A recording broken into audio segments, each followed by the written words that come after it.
part. So now, there we go. I use inverted camera controls. Roast me how you feel like, people. All right, classic. All right, and I should be good to go. All right. All right. Cool. Okay, let me start. Double check I've got all my stuff out. All right. Cool.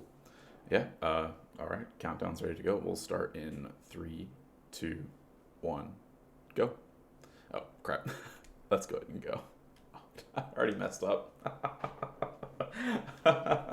Sorry. It's been forever since not forever since I've ran this, but it's a fun little just skip that we need to do. It doesn't matter that much. All I got to do is start it on hard mode instead of normal, because big brain stuff. But yeah. Welcome everybody. How's it going? I might as well do a small intro. So I'm FoxyZilla54. I speedrun this game a lot and have been speedrunning it since right around the time when it came out. There we go. Back in 2018. So around April, I think, is when I submitted my first runs to the leaderboard. I've done a few of the different categories and held a couple records in them, including currently platinum %. But yeah, I mostly ran any % normal in this past year, so that's really about the only difference. So one big thing to note as we start here, I can't die in this first hard mode run, and hard mode, it's pretty typical to use tactical deaths quite a bit, but we have a nice little saving grace in the sense that since we have to go through and get all of the shrines throughout the run, that gives me an actual save points basically to reset basically if I do die on a Colossus. So if I do mess something up, it's not a huge deal. It just costs me a few extra, like an extra minute or two, nothing big deal. As far as I do know, it does run faster on PS5, but only a few people in the community actually have them. So it mostly just affects the overall loading times, but really at the end of the day, it would probably only save maybe 5 or 6 minutes at most, really not too much. So right here I'm doing just a couple, I don't want to say quick skips, but they're slight optimizations in just the routing of the first Colossus here, Valis, where we don't have to worry about just actually going through the intended stuff. So, oh, it does, and I am really fast. So here in Valis, it's a pretty simple skip. Instead of going up his butt, we're actually just going to wait in this cutscene here and jump directly to his head, because why would we, do anything else? Nice little just physics-based, not physics-based, just how they did it, I guess. Sorry, I'm running on my own commentary here while trying to do this, so excuse me if my wording is a little funny. 3...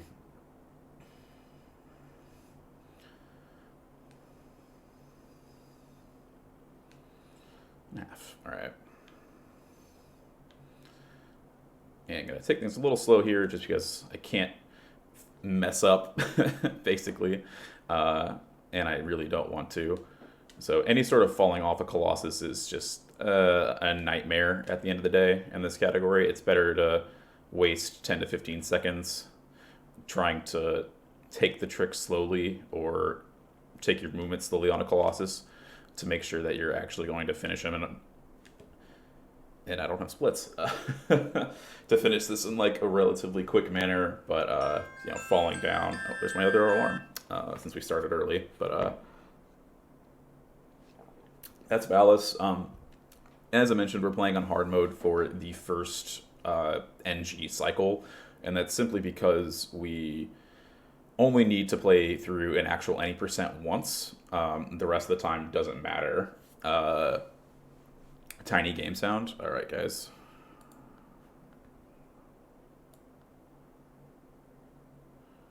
Let's turn that up quite a bit. Let's see how that does for you. Hopefully I don't blow my eardrums out.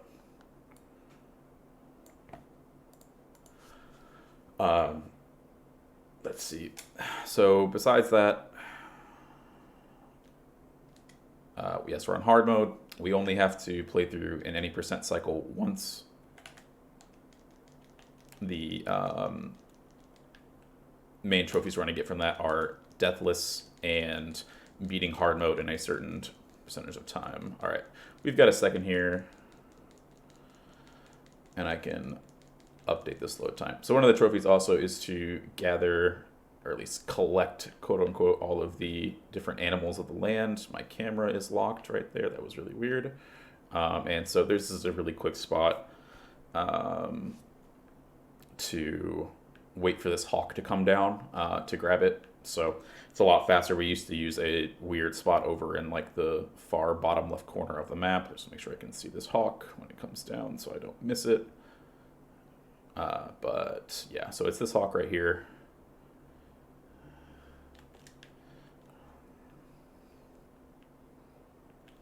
Yeah, let me see if I can actually waiting 30 seconds. Let's see. There we go. Boom. Fixed.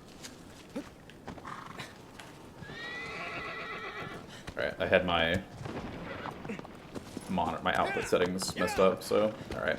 And one thing we also need to do is do a bunch of aggro tricks, so that was one of them. We'll do more here as we do longer sections, but there's a couple of different things fun things you can do on aggro that most people probably didn't know in their first sets of playthroughs if you've ever played this. So it's pretty simple but pretty odd to do them most of the time. They're really only useful in like select situations or for very specific colossi.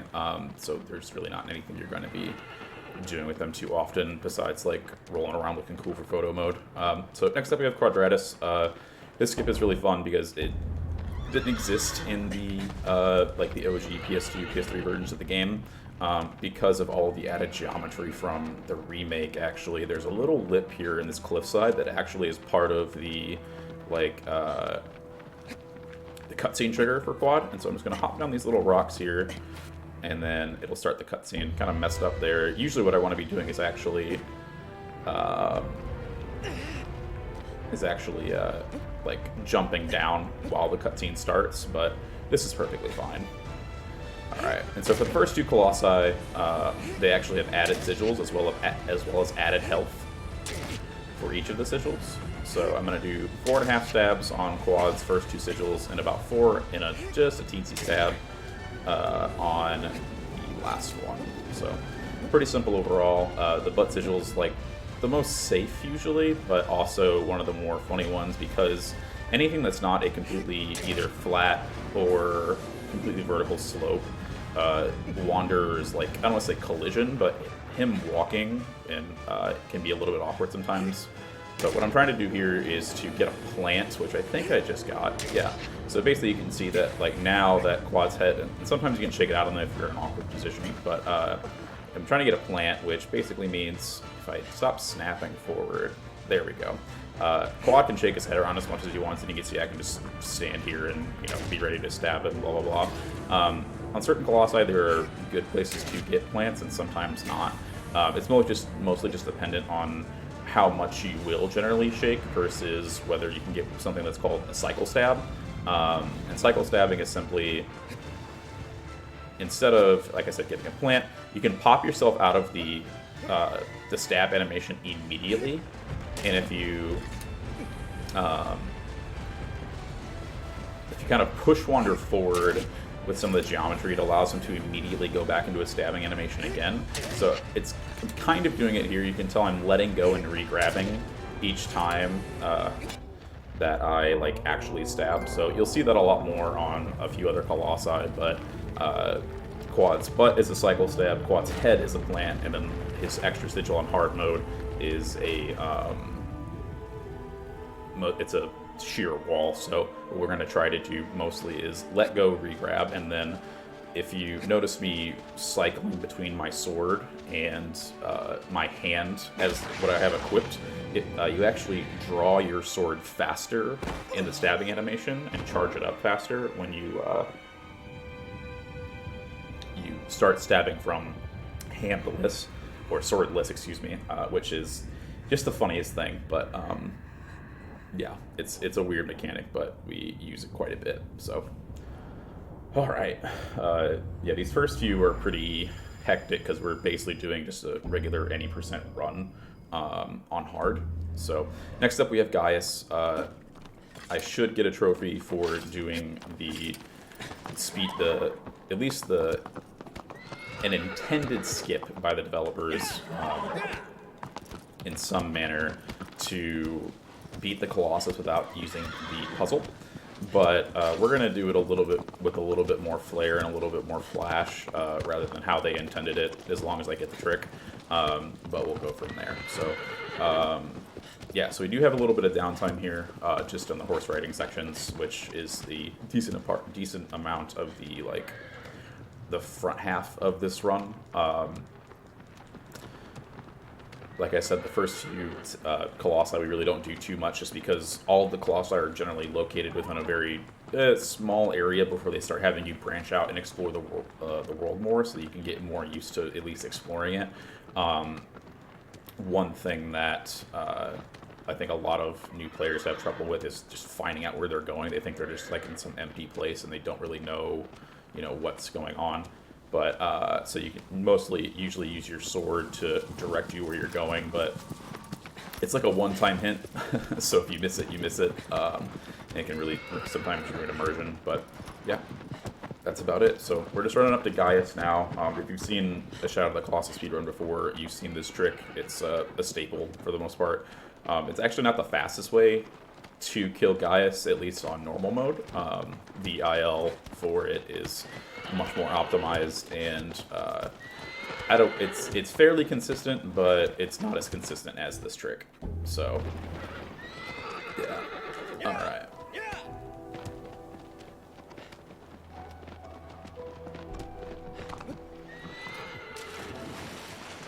Yes, and good morning, everybody. It's morning, at least in Eastern Time, U.S. Wherever else, good afternoon and good evening.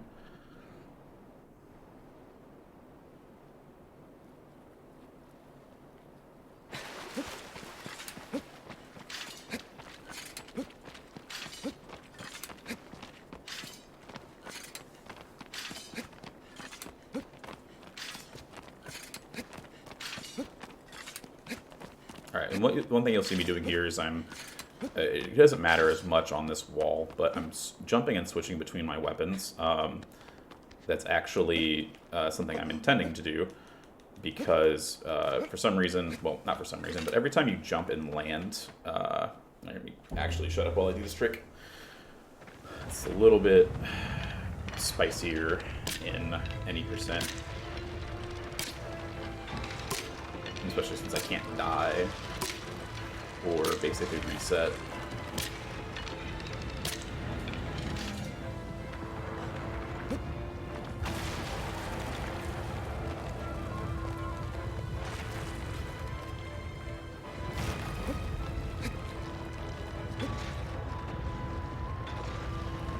Alright, and that's a skip. Super flashy. I didn't say yeet, sorry. Trying to focus. So, I'm going to try to get a plant here on Gaius' head. I did. And I'm going to do 5 full stabs, which should be just enough time for me to get all of the stabs for Gaius to start rearing his head back and to prepare for going into the next sigil.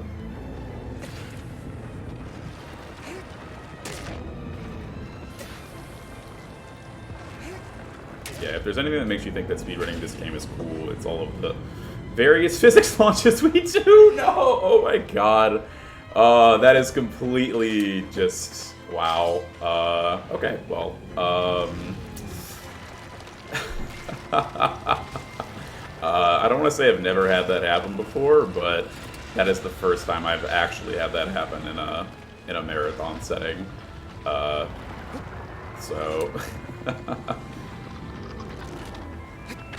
Alright, so we're just going to do this so now you get to see the intended way to skip this while I grab onto his fur here. And I'm going to do it the simple way just so I don't, because I'm not very good at, there's a way to do a physics launch of this, but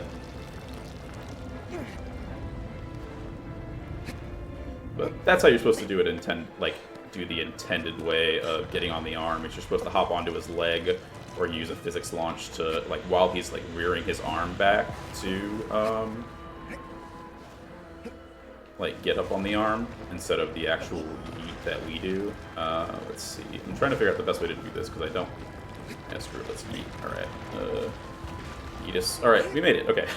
So what I should have done earlier was simply just walk over to this sigil on his arm while walking back from his head from the, like, as he reared his head back, he was going to go into, like, a head shaking animation.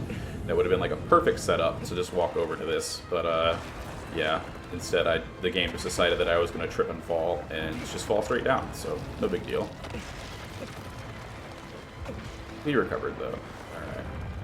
And I gotta be a little safe coming back from that sigil, simply because, like I said, if it's not a completely flat surface or completely, like, vertical sheer, it gets a little bit funky with how Wander's, like, responds to the, like, the slope. And it's not poorly designed, but Wander just likes to just fall off things a lot, and, you know, that's not what we're here to do. We're expert rock climbers. Oh, not again, please. Alright. There you go. And what I'm doing there is, because there's such a minimal amount of health, you can, so there's the Resist the Risk trophy, which is the gold trophy for skipping that, and then Wake the Night is the killing Gaius trophy. Yeah. What you've seen me do, which you might not have noticed on Quad, but you did see on Gaius, is I was trying to slash the sigil. And so, let's see if I can make it. Alright, yes. So basically, oh damn. Alright, we discovered that in this version, if you have pixel health left, even if you're in hard or normal mode, you can actually slash the sigil, which is kind of a weird thing, but makes sense. The sword, you know, doesn't really matter what happens, but yeah, it's a fun little thing. It's actually faster as well, because if you slash or jump stab into a kill, you actually get an immediate, like, it cuts you off and immediately cuts the timer, and then, so it's faster than waiting for, like, it'll do, like, a cinematic little, like, stabbing sound and, like, give you, like, 2-3 seconds to be like, oh, look, you just killed the Colossus, but, you know, that sort of thing. So it's faster, mainly in ILs, but it also, because you're not locked onto the Colossus as soon as you kill them, you'll end up in weird spots sometimes as they, like, teleport over to where they're supposed to die and those sorts of things. So it's kind of cool, but just a small, like, optimization at the end of the day. Ready for Barba. Oh yeah, Barba. So the 6 Colossus has some notoriety among the community in certain ways, and my recent world record I reset prior to it on that Colossus, and man, I was very mauled, very angry about it, but it's all right. Ended up getting the Reki, and you know, here we are. But next up is Phaedra. This is the last Colossus that we do. That's just kind of the intended route. No extra stuff to get or grab on the way. Pretty simple overall. Phaedra has 2 extra sigils on its shoulders that aren't too bad, but can be a little bit tough sometimes because, again, they're like on sloped surfaces, and so Wander, again, doesn't like to grab onto them as neatly as we may like, or stay on them. So, yeah, pretty regular skip here. The main difference between what we do here is that instead of the, you know, well, I'll explain this as soon as they get this because this trick's a little. Oh no! No! Okay, so this is like, wow. So as you can see here, Phaedra's butt is just having the time of its life, and there's nothing I can do about this. I kind of just have to go with it and hopefully manage. And here we go. Okay, yeah. So Phaedra's, we don't know why this happens or like what causes it. We think it's because I skipped the cutscene at like the perfect time, but we don't actually know. And so it'll reset itself eventually. It's just more of kind of a like when it resets itself, like it's already kind of, your run's already ruined, basically.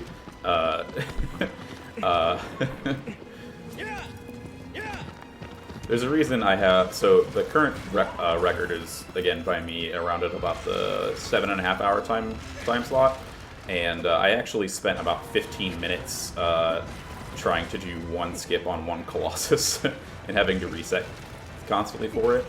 Alright, so I'm just going to wait here for Phaedra to kind of stop moving, because when he moves, stuff like that happens. Yeah, like Phaedra is one of the tougher ones, just because if you miss the skip, the recovery is really hard. And as I said prior, basically it's better. It's almost better to just reset at the end of the day. But we're a little bit too far in for me to reset 20 minutes of the run, and it's not that big of a deal. But this is basically faster than doing the intended strat, which is using these like kind of tombs in the ground to get Phaedra to. Yep, there we go. All right, that's the whatever.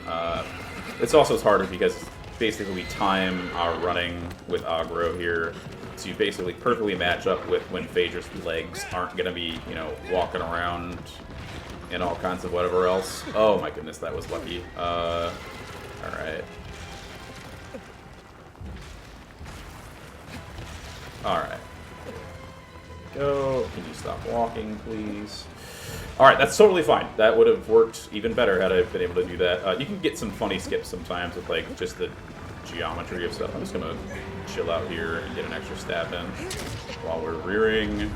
And then we're gonna go to the shoulders. And then, again, slope surface, so Wander was falling downwards there, or gripping upwards. I don't know, kind of weird, but yeah, we're gonna do two and a half full stabs to these two sigils, and then be on our merry way to his noggin, where we're gonna stab his walnut brain. All right, let's go, and then again another rear. This is fine.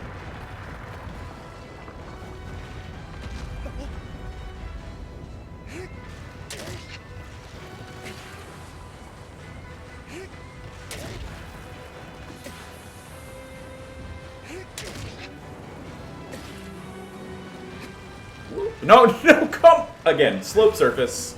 So, yeah, there's just times where you can't help it. I haven't had this many problems. I literally did, like, a few any % runs, as well as some hard time attack, to make sure that I wouldn't mess this up this bad, but here we are.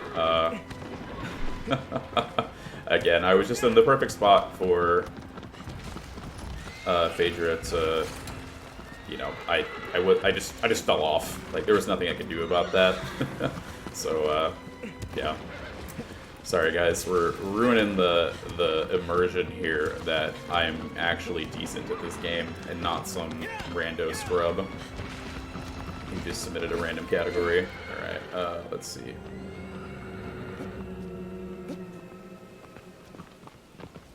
Oh my god, Phaedra! Okay.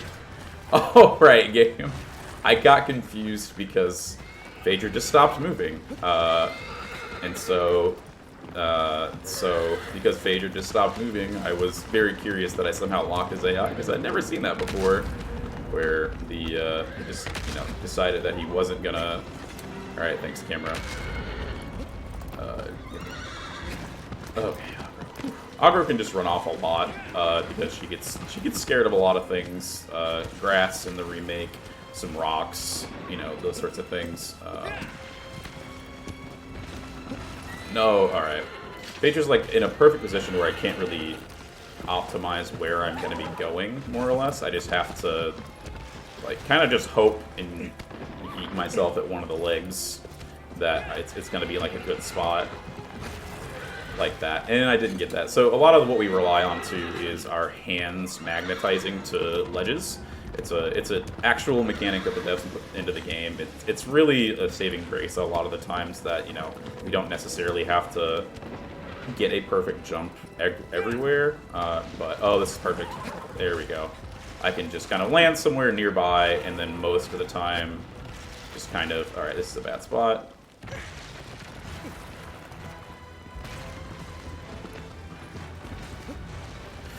Oh my god. Alright. Yeah, this is going great. So, how's everybody's morning going? Hopefully not as bad as mine. There we go. Just stay still, please, for like 2 seconds. 2 seconds. Agro. I'm gonna need you to calm down. Alright. Yeah, welcome to this game. Just a lot of stuff that's outside of your control when it comes to... And see, there's that magnetization I was talking about. Basically... Alright. Nope. Alright.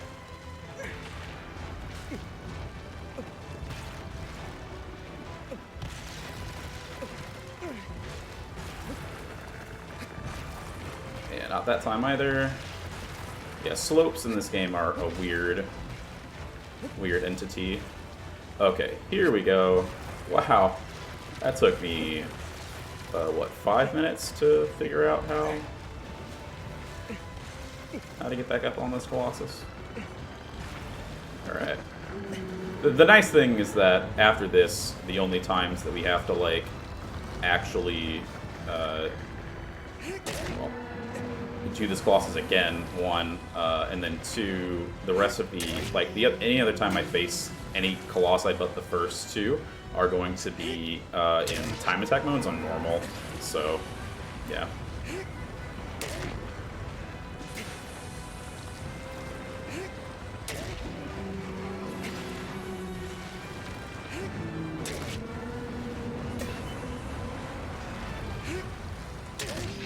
No, Mr. Freddy. Platinum does not include coins. That is a technically separate category, all on its own, as it's completely unrelated. There's one 100% run, and I sort of say that in quotes, sort of not.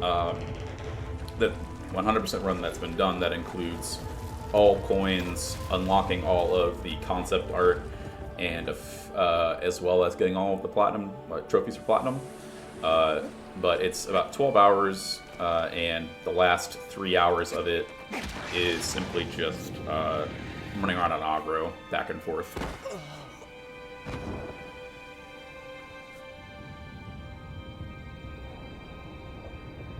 And the only reason you have to do it, excuse me,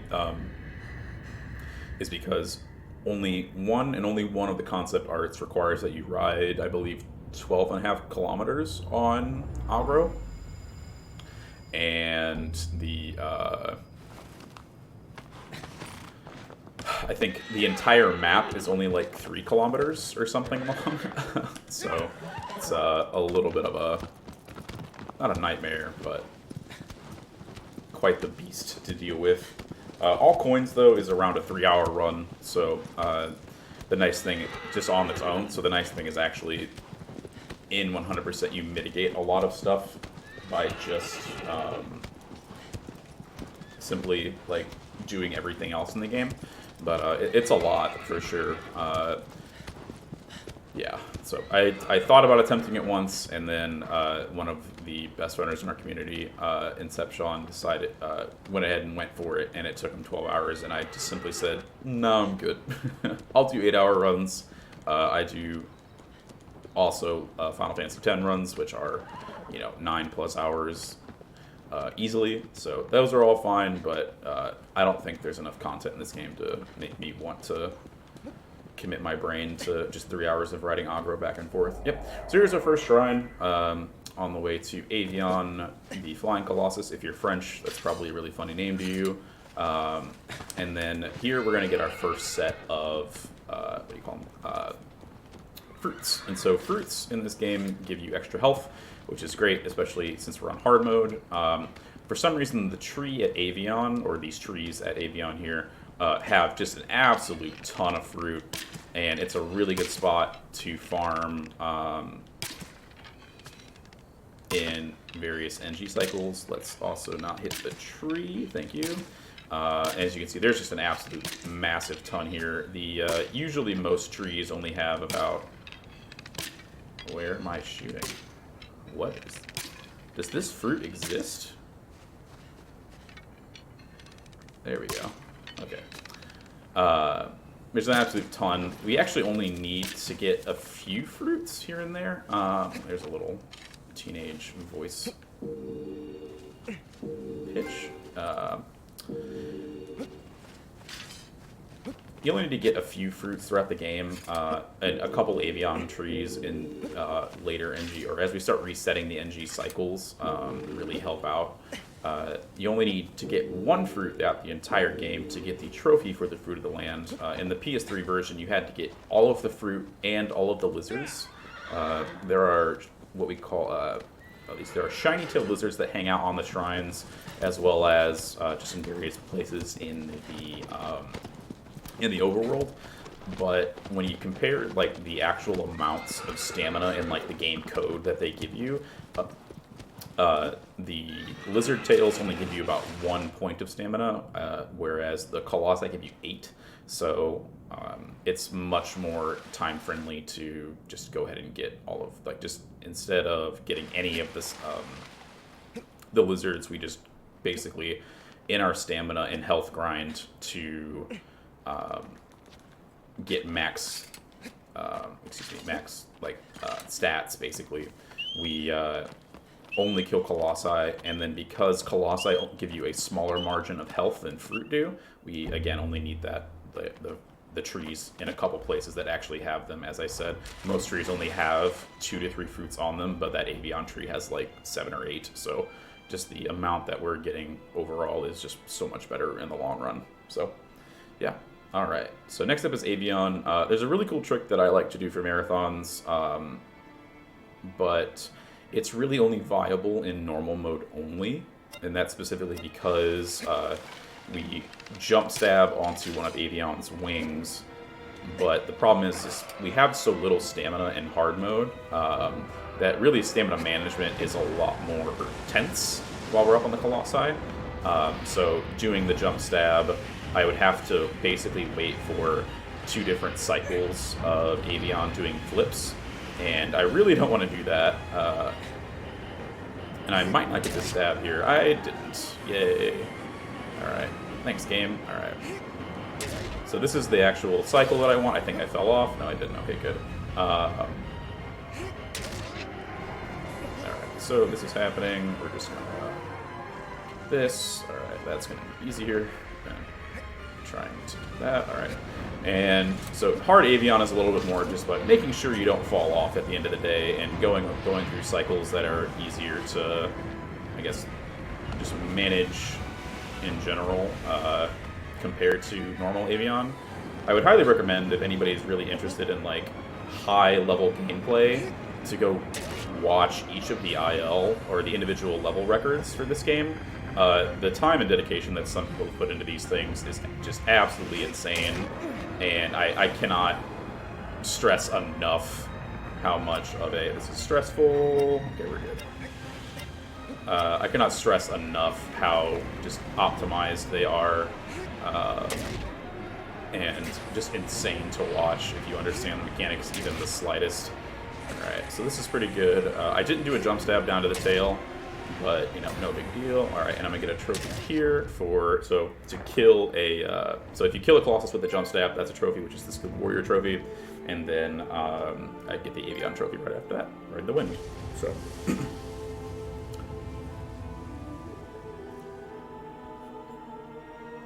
yeah, avian's not a hard Colossus, but if you fall off, again, it's a reset. Just getting avian down, at least it will take you an extra minute, if not more. And especially hard avian, because, again, your stamina management is just so much more awkward at the end of the day. Alright. So now we're coming up onto Barba, who, again, as noted in the chat prior,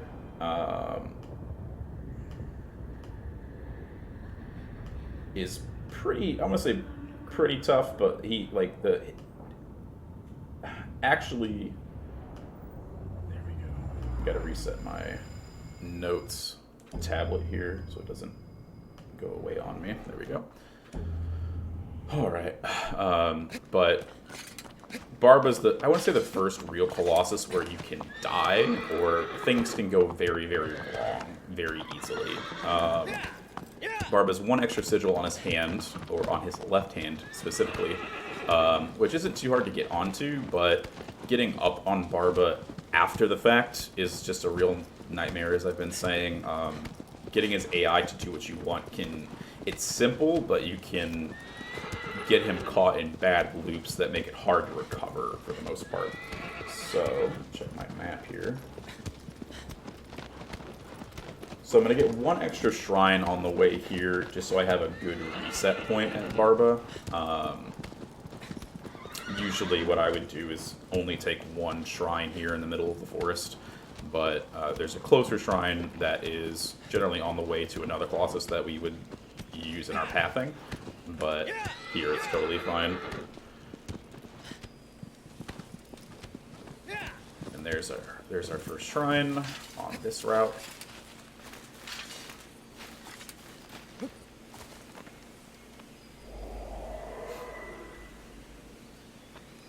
And speak for yourself if you say the controls are awful. It's a PS2 game, and it does its best at the end of the day. As well as, if you think about it, if the controls were perfect and really easy to use, at least in a lot of the runners' like experience, you know, then not what would be the point of the game, but it would be it would simplify it too much, and especially it just takes some getting used to, because a lot of, at least again in our opinions, this game does something very unique with how everything else is done, and so it's hard to, you know, quantify and say, well, what would be the perfect way for everybody to experience it. But, you know, they did add new control schemes and new control options for newer players in the remake version, so hopefully run with that. But yeah, the controls are always a big contention point for a lot of people. Alright, so as I said, taking this extra shrine here, I would normally get it on the way to another Colossus if I was trying to do a world record run. But this will just save us a lot of time in the meanwhile.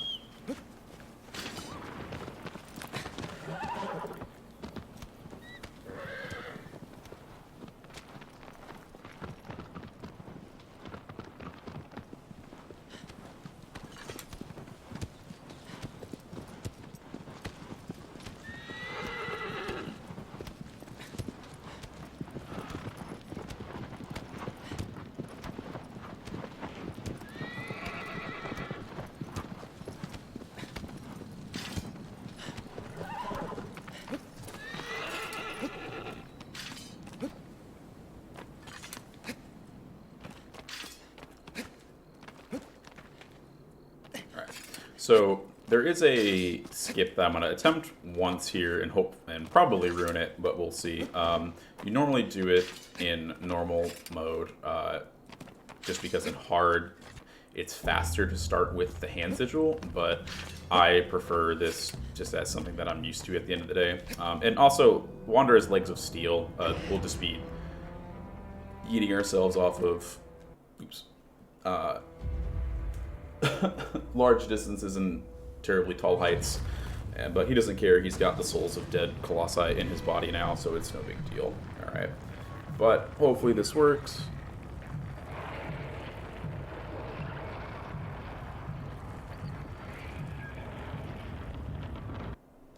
This is probably not going to work.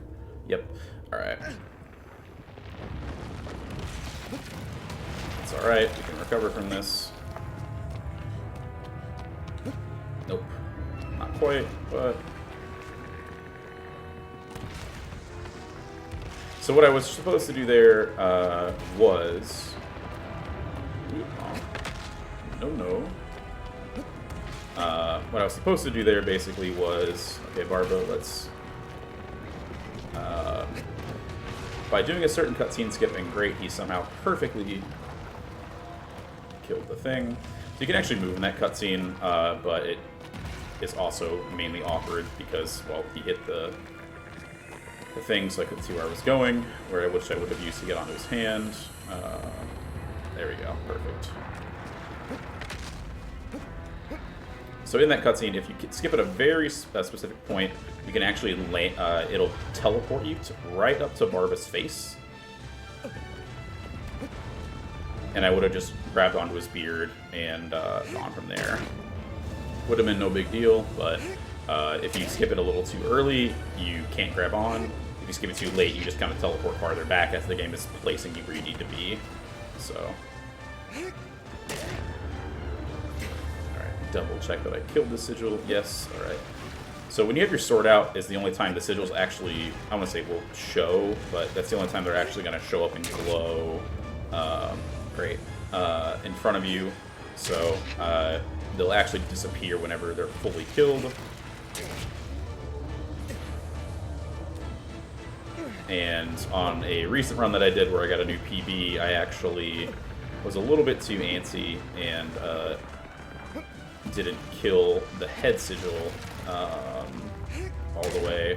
I just had a sliver of health left, and I really hate this part because for some reason the game really wants you to be on that back little portion of Barba's back, and it'll just warp you there if you kind of try to let go and you're too close to it.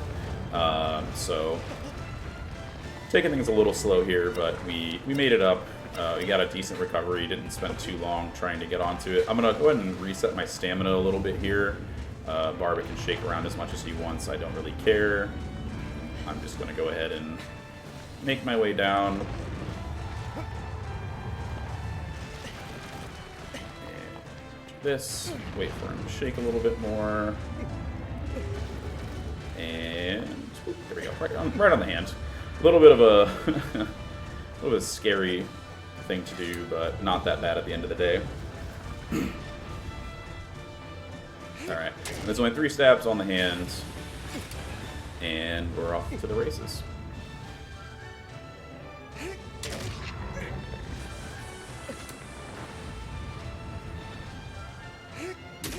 And there you can see that stabbing animation.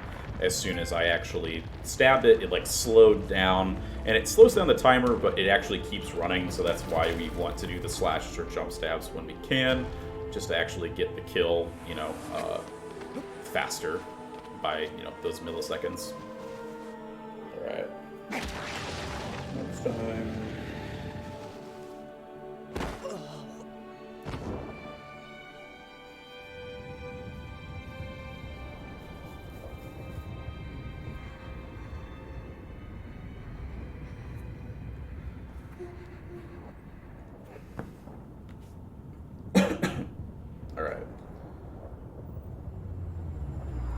So next up is Hydrus, who is the eel Collosus on the Deep Lake. Getting this any percent skip is a little bit funky. Alright, great. Grab the dove. Alright. Grabbing a dove is actually one of the animals that we need to grab for the Animals of the Land trophy. Fun fact, the more Colossi you kill, the more doves that show up in front of Mono, who is the dead girl sitting on the pedestal in front of you when you start. But we don't go say hi to her or anything like that. We just kind of mosey on our own way and be like, yep, see you later, girl. It's been fun. Yeah. So the only 2 animals that we have left are grabbing the turtle, or grabbing a tortoise, excuse me, which appear in, as far as I know, 2 different locations on the map. The only place I've ever seen them is right ahead here, but grabbing turtles is a little bit funky, because you don't really grab them, you kind of just sit on them, you kind of just crouch on top of them. And so crouching on top of them is just what we do, and it can be a little bit finicky, so there are fish on the way to the 8th Colossus, so I'm going to grab the fish there, and then I have to go back this direction for the 11th Colossus. So at that point in time is when I'll actually like go grab the turtles and confirm that I get the trophy when I do. So let's see here.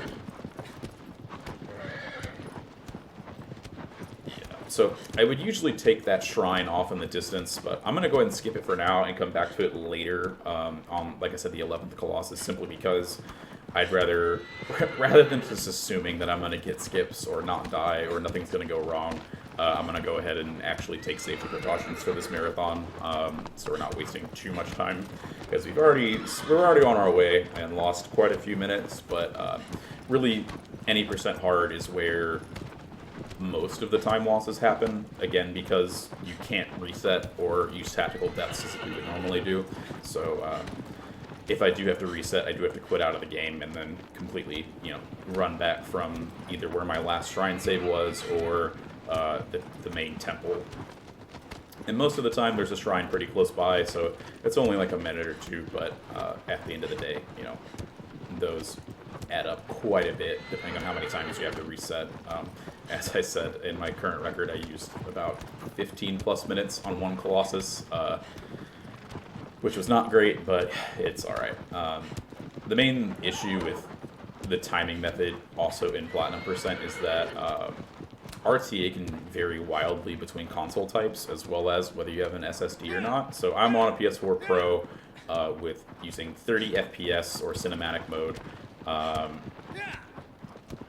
with an SSD. So 30 FPS actually does load slower for some reason than 60. It doesn't really make too much sense why, but it does. And then also if you're on a regular PS4, it loads even slower. And then if you don't have an SSD, you're probably like 5 or 6 minutes behind easily. So the time comparisons get pretty big, especially over 8 hours. But since I've been running this game before the PS4 Pro even released, I'm very heavily used to 30 FPS, and it's just what I prefer at the end of the day and feels a lot more comfortable to me. There are some things that I do prefer on 60, but those are very few and far between. So if you have thalassophobia or a fear of deep water, I'm going to say right now, go ahead and look away for probably like a minute, at least like a minute or so. This is like, I've seen a lot on the subreddit that people have a lot of trouble with this Colossus because of that fear, so just something to keep in mind. All right. And this is a very specific skip that I'm just going to shut up for and explain after.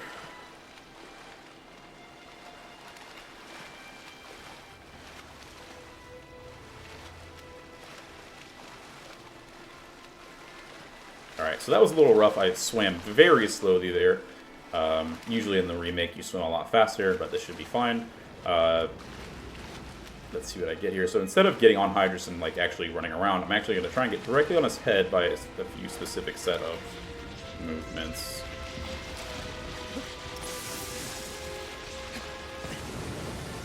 Alright, we got that part.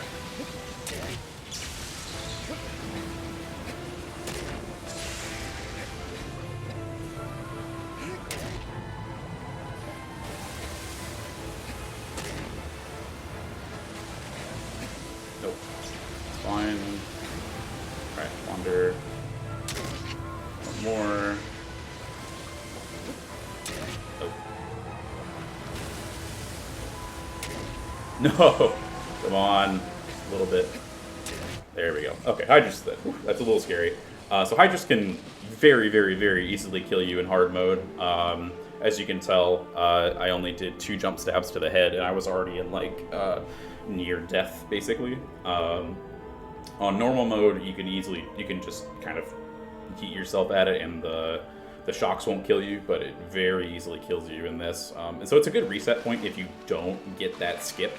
But since we, again, can't reset or die, and if we don't want to lose a minute or 2 at a time, there we are. So that skip's really funky.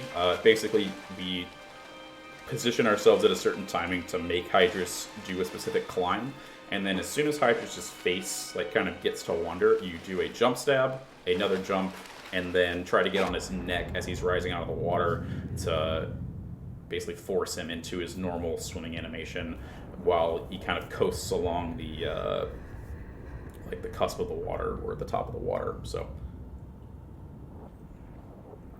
hopefully it looked easy. The thing that makes that a little bit more tricky in hard mode, as I said, you can die from the horns, and also you can die from the horns, but you can also kind of just lose the cycle. Because as soon as you try to run up to the sigil on his head, it gets a little bit more awkward with like how you have to jump to it. While the tendril is still active, not the tendril, excuse me, the horn is still active. He won't care he won't do any head bobs, is what I should say. As you kind of saw, as soon as I stabbed his head, he would like dive a little bit into the water, and if I missed the stab, he would also do it. So either you're on his head, and he kind of does these like cycles of going in and out of the water, so you can stab him. But it's much faster just to do jump stabs and get him off. So yeah, so there's going to be a lot of downtime here in exploring. I'm going to take a not roundabout path, but there's a different path to take so we can kind of, I want to say waste a little bit more time here, but have a short break for myself and talking while I go get some shrines off in the other corners of the map. So feel free to enjoy the briskness of and the beauty that the Team Eco dev team as well as Blue Point has given us. Well, not a pee break time unless I can somehow bring my monitor with me. To go to the bathroom. But yeah, so that's, I guess, one bad thing about this run is that unlike other heavily based story-based RPGs like the Final Fantasy games and others where you got unskippable cutscenes here and there, I'm basically active toolbox. But yeah, there aren't really any breaks in this game besides when you kill the Colossus or the first major break is going, or at least the one and only major break, I should say, is the ending credits, which are about 10 to 15 minutes long.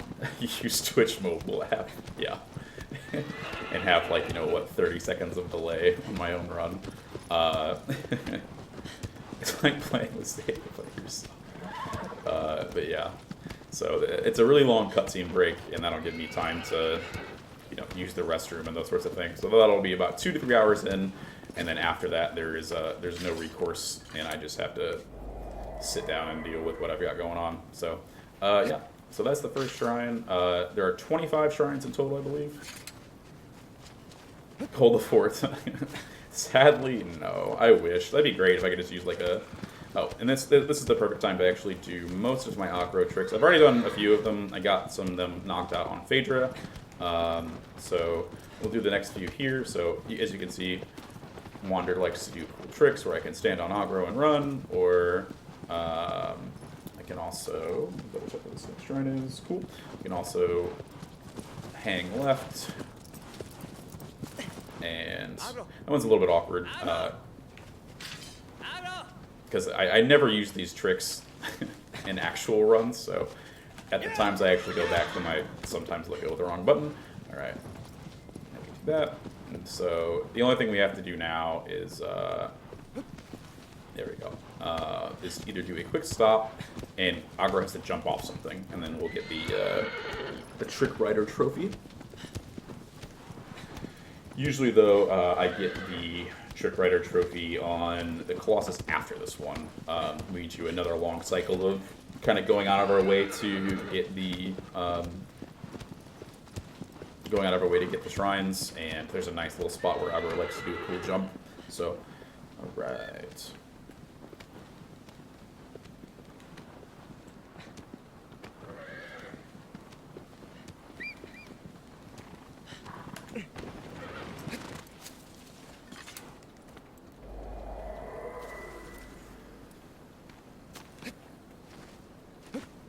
Aggro, come on, let's go. Quick start, please. Or not. Ah, that's probably why. And so, as you can see, Aggro was pretty good there with distancing and whatnot, but she just decided that, there was some geometry on that little shrine that, was a little bit too out of her way, or a little bit too much for her to consider, so. Alright. So, only 2 more shrines, and then we'll have a nice reset point for Kuramori, who, for normal, is like a nice, peaceful, Colossus to kind of mark the halfway point through the rest of them, whereas in hard mode, it just makes your tensions rise, simply because it's one of the tighter Colossi timing-wise to get the 1 cycle, and it can easily kill you if you don't. And again, just because of how optimized these runs are at this point, if you don't get something 1 cycle, it's just a complete reset. So that's about it. All right, there we go. I just forget how out of the way this shrine is. So go here, No, I don't want to use my thing. Can I please pray at this shrine game? That would be great. Thank you. You can hear like the little like squishy sounds, and there's one of those silver-tailed skinks. You don't want to get, if you do see like the normal lizards kind of just running around that are all black, those don't give you any extra benefits for killing them. So you do have to only kill like the glowy ones. But as I said earlier, they only give you 1 point of stamina versus 8 for the Colossi, so they're completely useless to get. And also, if you get them, because our stamina management and how much we stab is so perfectly timed, not to say timed out, but like measured out so that we get one cycle, getting any extra stamina would actually ruin anything that we need to do. So I'm not going to worry about getting any of those just because I want to make sure that I precisely know how much I need to stab in relation to everything else. So. Alright, and here's our last shrine before we go to actually Kuramori. Kuramori's arena is actually in this giant rock outcropping here, but the entrance to it is actually pretty well hidden, even if you like know where you're going sometimes. It's a little bit sad to see sometimes, just because it's like it's just not so obviously there, but it like the light that you use to guide yourself tells you to basically run into the cliff, and you're like, oh, I don't see anything there, why would I go there? But until you get closer to it, you'll notice it's like a giant mossy like cave, and a lot of the times you'll see people like, oh, I'm not going to go run into that cliff, and then it keeps telling them to kind of make circles around this, which is odd. But yeah, Kuramori's like arena is also one of the more gorgeous places in the game. Waterfalls are always pretty, and just the shrine itself, like outside of it, is just absolutely gorgeous, and just something like gorgeous to behold. So very amazing work done here. All right, and so fun fact: there's a faster way to go around going to the shrine. It seems like, you know, the quickest, the shortest distance between 2 points is a straight line, so it makes sense that, you know, you'd attempt to, come here, fish, I need to catch you. All right, come on, buddy, there we go. Make sure we're on this fish for a minute. There we go. All right, bye fish, have a nice life.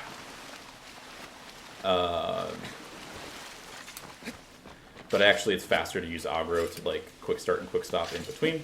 So yeah, aggro is a big point of contention for us, I would say, versus the casual players. A lot of casual players are just like, oh, aggro's blah, blah, blah. Like, you know, you kind of love the horse because she's with you so much, but she really is not a nightmare to control, but really understand, like, there's times where you just say aggro, please, and you're waiting for her impending doom. But let's see. I'll explain whistle jumping and weapon switching later. But basically, yeah, you'll see me do it a lot. It's one of the faster forms of movement. That's it. All right.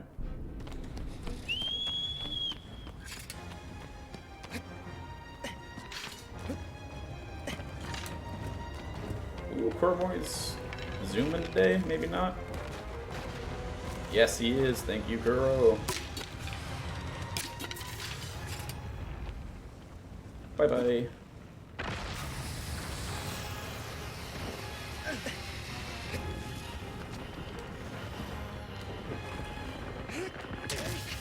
Nope. Don't do that. Come on. Or... Come on.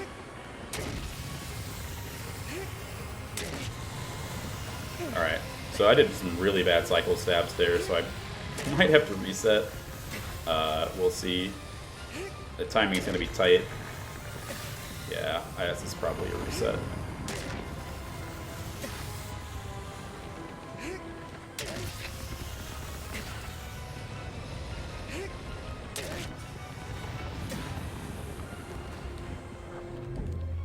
Alright, quit out.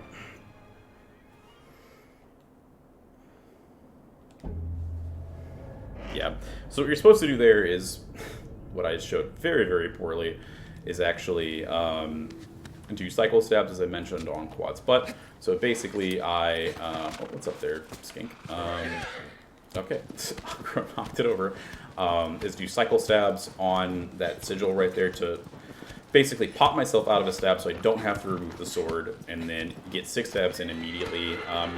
I sort of did it. I was a little bit too quick on my, what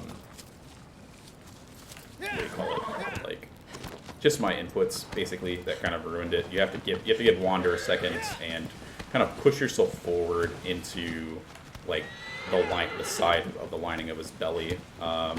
So I have to re-grab the fish here, because putting out, basically, as you would guess, like, removes any progress that was made up until that save, which is, well, extremely nice with resets here, also very annoying. So just gotta grab the fishies again. We can say hi. And so now I can explain whistle jumping or weapon switching jumping.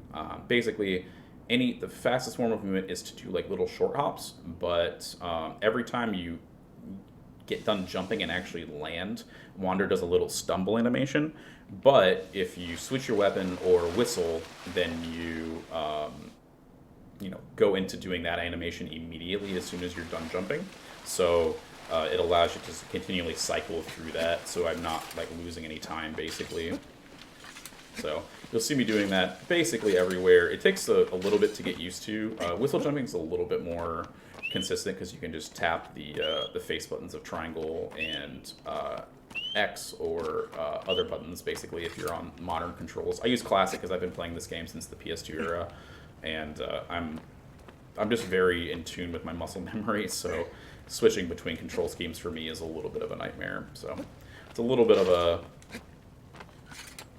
what do you call it? It's a little bit rough sometimes, since there's a slight advantage to the different control schemes, excuse me, but it's only by a few seconds here or there. So, and I can show off those controls later whenever we're at the very end of the run.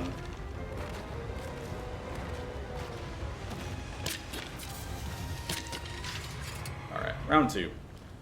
Let's go Kuromori.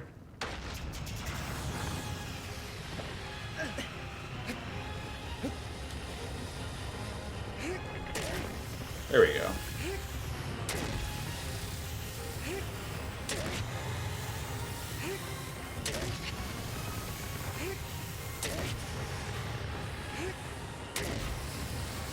Alright, now we're good on our cycle.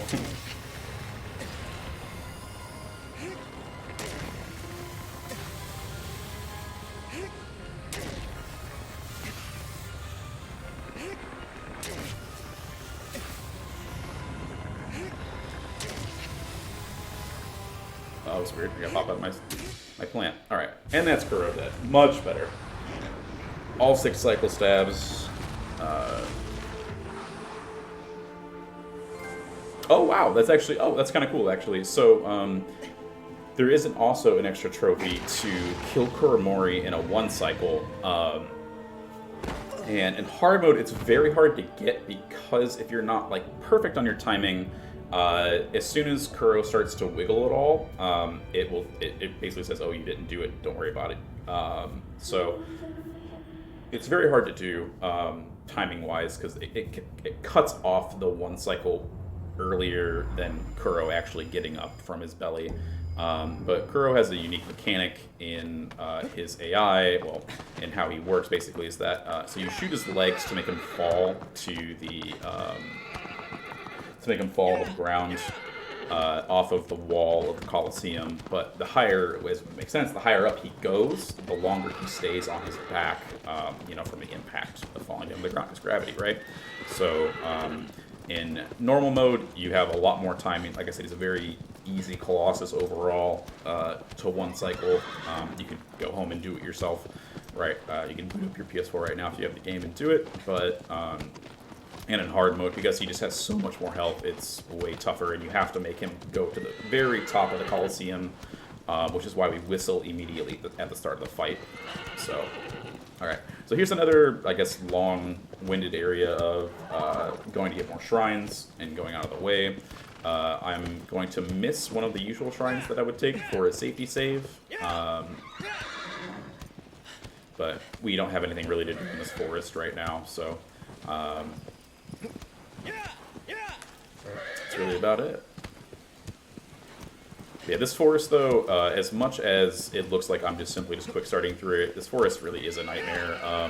Because of all the extra added geometry, as I've said before, with the new remake, aggro tends to get scared of the grass here. And so if you're anywhere off of the path that is given to you, aggro will simply just stop, turn around, and tell you no until you get back on the path. So it can be a little bit of a nightmare if you miss an input or accidentally go the wrong way, but you know, mostly okay for 90% of the time, let's say that. So yeah, so we're going to get the next trophy here in a second. I don't need this shrine, but there's one on the way. Okay, so I'm actually going to skip this one here. And I do have a map loaded up here on my tablet beside me, showing me where all of the shrines are, and giving me a gentle reminder to nudge me in the right direction. Especially since a lot of the time, even in regular any percent runs, I'll forget which Colossi I'm going to, because you do some mental preparation for one, and that turns into, oh no, you skipped one in your head. So, morning, B-Dragon. Alright. So this is one of the cooler sections of the game, which, as a kid, I wasn't 100% sure that I could go over this bridge, but I do now. It's pretty cool. It's lots of very interesting structures and stuff to explore the world in, and kind of lose yourself in it. But yeah, so we'll get our last aggro trick here, I believe, as soon as she does this jump. And if you look down to the left there's a little beach. And if any of you were here for the eco run on, I think it was yesterday morning, for me.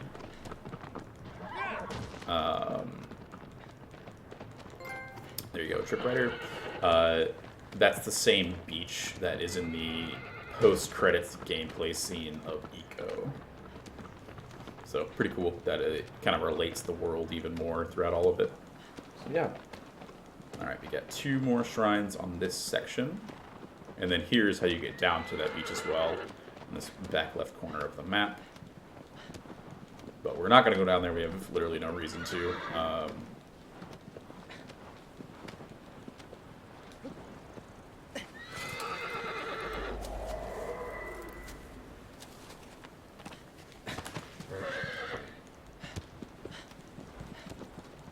And then there's some awkward clips up here. And then I'm going to take a moment to just be quiet here and give my voice a break throughout, not all of this commentary, which has been probably alright, but just a little rest. We got one more shrine coming up. We're actually going to cut through the arena for the 10th Colossus, but since we don't have the reason for Easter eggs, yeah.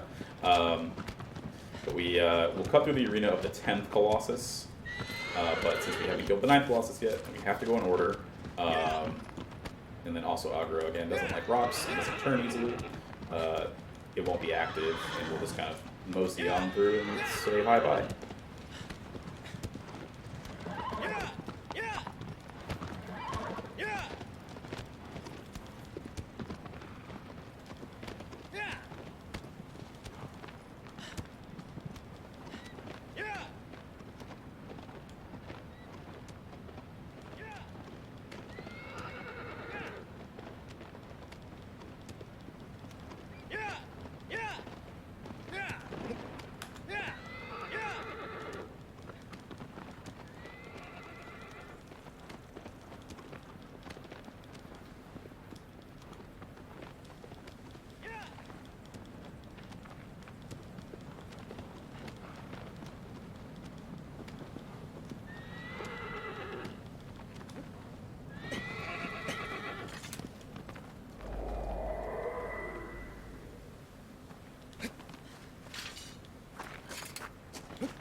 Also, there are bats in this game, but you can't interact with them in any manner, so you just gotta watch them go by.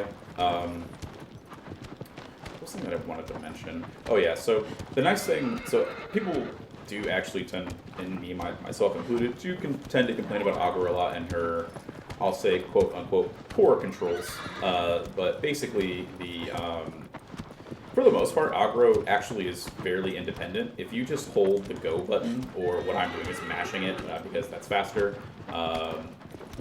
So I'll probably stop doing that around the 3 or 4 hour mark, just because I don't want to ruin my thumb.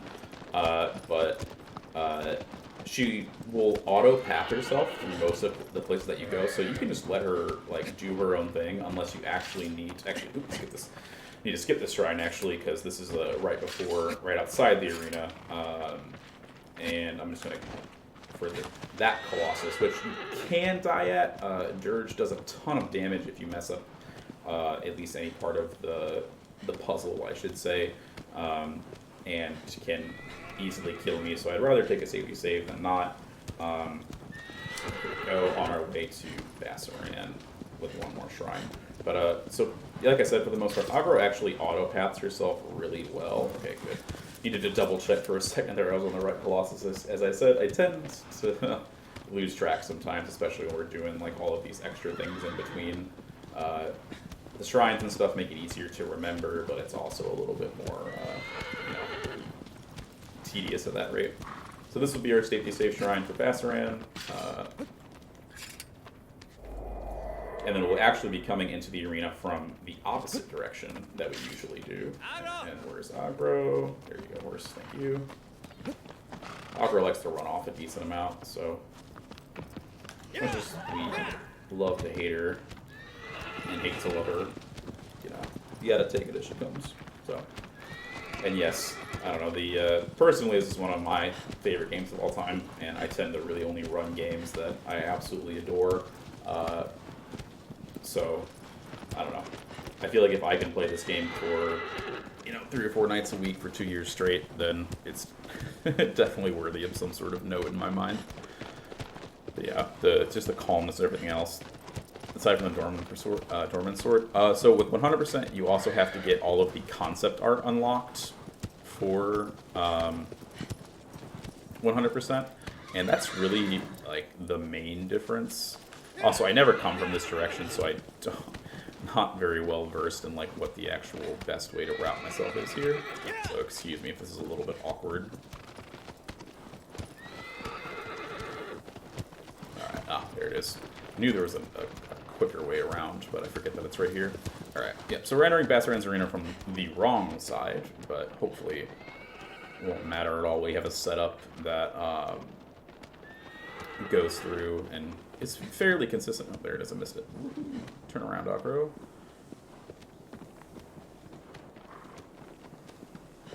There we go. And we're not going to do this puzzle at all the way it's intended, because that would be a nightmare, and I would not be speedrunning this game if this trick or other tricks were not available. Alright, there we go. These rocks.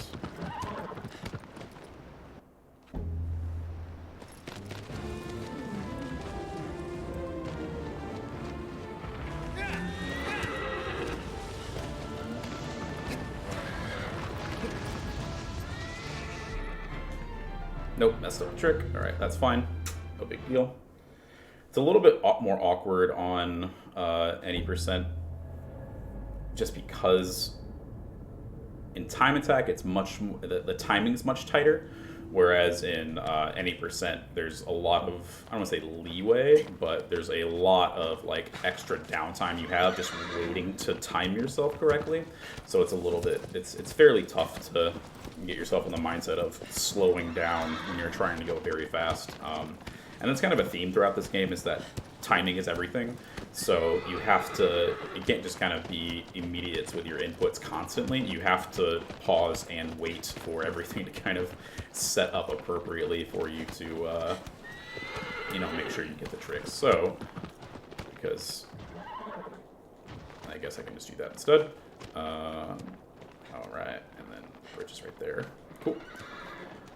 But yeah, since the timing is a little bit off, it's hard to sometimes mentally reset between the two and make sure you get it. So, all right.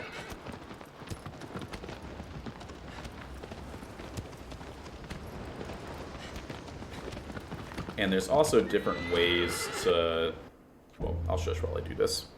It's not reset too many times.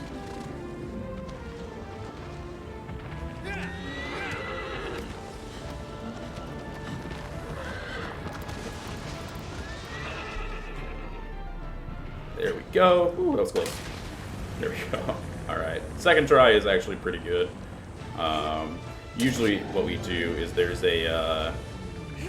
just a cliff off to the left of where the camera is now that you can just run off and die. And when you reset generally on a Colossus with a death, that actually puts you in the same position that you would be in for the individual level or the IL. And it's easier to recover that way. The main difference between any percent and ILs, as I said again, is that when you start the fight, actually in any percent you're given immediate control with Wander, and in the time attacks you actually have to wait for the fight to, like, quote unquote start. If that makes sense. And I got a plant here on Bassaran's head that's actually really good. It saves a ton of time, because usually you'd only get one stab in between the side-to-side shakes of his head, but with the plant, we,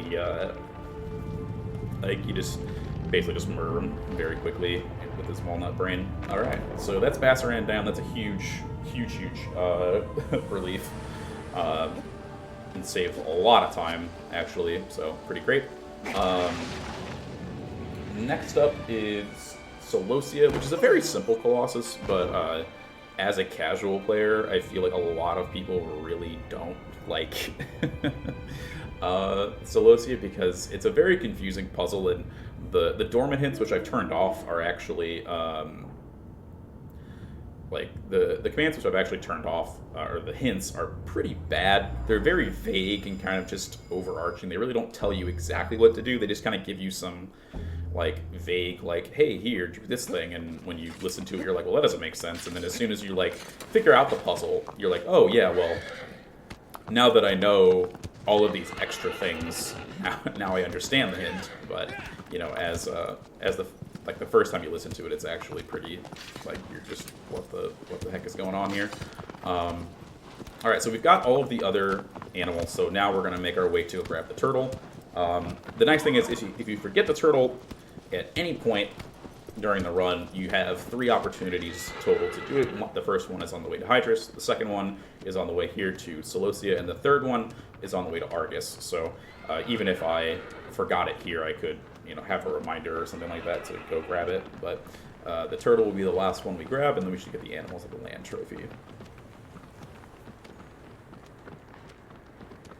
Yeah. I will say that most of the skips that we do in this run aren't actually glitches in any way. It's either intended mechanics along with just using in iframes to get crazy launches, which is a nice thing at the end of the day. You're not trying to, we're not breaking the game, we're actually experiencing it to the fullest extent that we like to think we can. There are a couple glitches though. The first one is that is the Barba glitch that I showed you, where you teleport to his face, and then the second glitch is a one that is specific to, okay, it's not right here, that's right, it's this thing.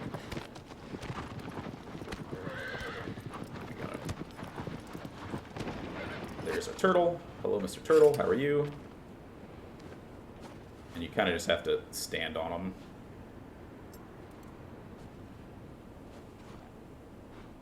To grab.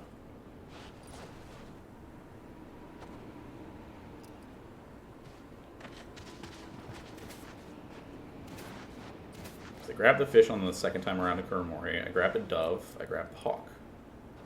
It might just be taking a second to load as well. Yeah, take a nice little photo op here while I tenaciously, awkwardly sit on this turtle. Act like it is my baby.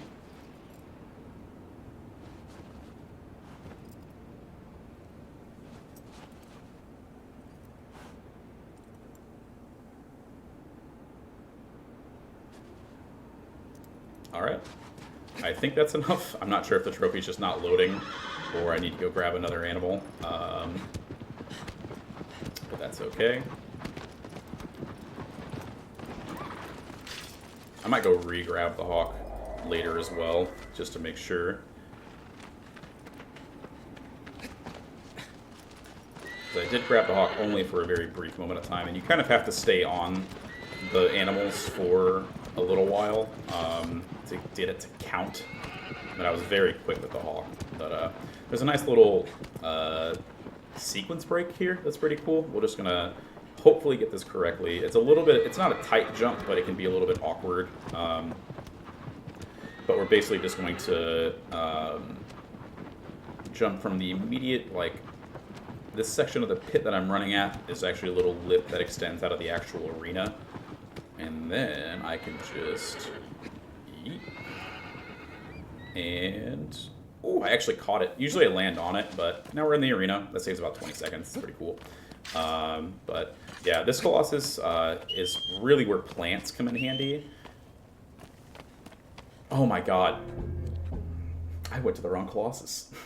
Alright, sorry guys. Well, that's fine. Happens a lot. Happens all the time. Good thing Collosus is not too out of the way. Where you at, horse? Thank you. Yeah. Usually I've so as I was saying earlier, it's very easy to get lost and just completely forget where you're going because I did my mental check that I went to Dirge's arena as I went through it. Oh, there it is. See, yeah, it just takes a long time for the animals and the land trophy to show up. It's like, did you do it though? And it's like running in the background, like figuring it out. But yeah, so my mental check that I went to Dirge was completed back when I went through his arena. And so that's why I went immediately to Celosia, and I was talking about Celosia, which didn't help. So usually I have splits on screen, and that's like my mental cue of like, oh, hey, wait, no, I'm actually on X Colossus. So no big deal. Like a minute or two lost there, maybe 3. It's okay. I put it an hour, an extra hour for my estimate, just to make sure in case I did this. Or did something like this. So, sorry guys, you get to see more aggro writing. Sorry, not sorry. That's more content for you. Deal with it. But yeah, as I was mentioning earlier though, speaking of Bassarin again, highly, highly, highly recommend going to check out the leaderboards for this game and looking at the individual levels because a good friend of mine, Hammerklov, is a IL runner and just has some absolutely insane times and strategies with mostly normal. Normal is where it gets really broken. Hard has some cool strategies and like stamina maintenance, but it's a lot more. It's more of like a geek thing for like us runners to watch people do these sorts of things. But the actual tricks themselves in the ILs are just absolutely batshit crazy. So.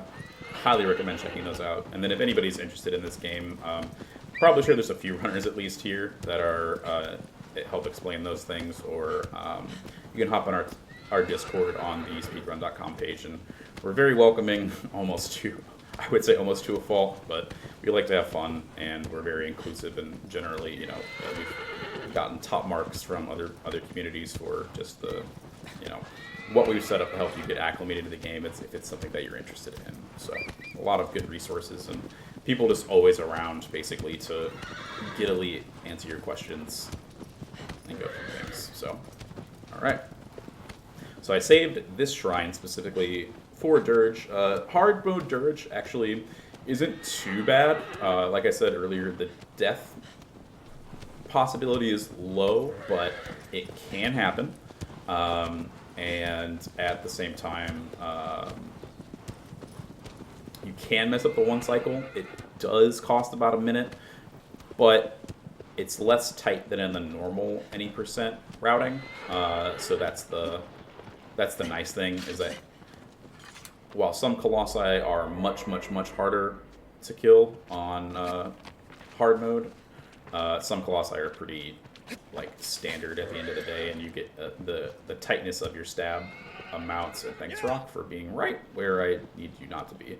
The stab amounts give you a lot more, what's the word, leeway at the end of the day.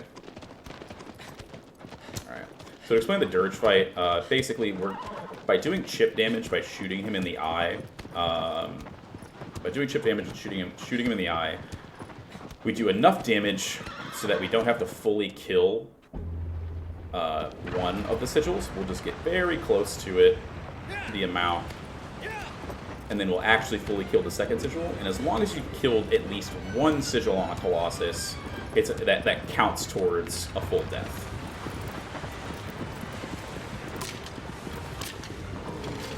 So it's actually sort of important here how much I charge my bow, because one weird thing is kind of like, how much you charge your stamina for your sword stabs. The bow itself is the same way.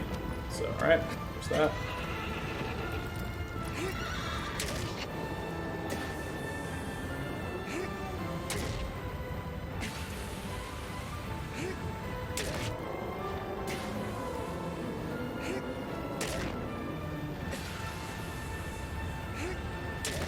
Nice. Alright. Alright, so I did just enough damage, and now all I have to do is kind of just comfortably sit on his back and stab his spine to death. Alright, can I stab? Thank you.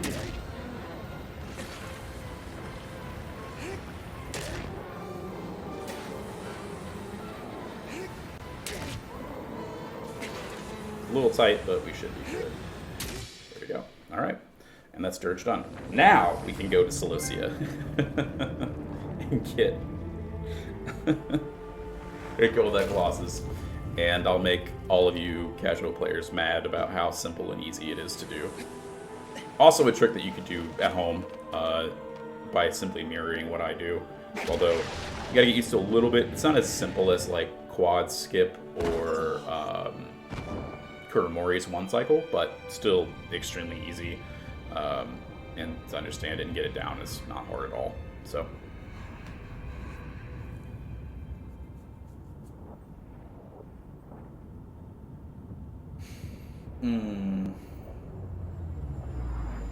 I did make a mistake, though. I have to go grab 2 shrines. So, no big deal. Because I went directly to Dirge and was upset about the fact that I missed those. Time to get those shrines.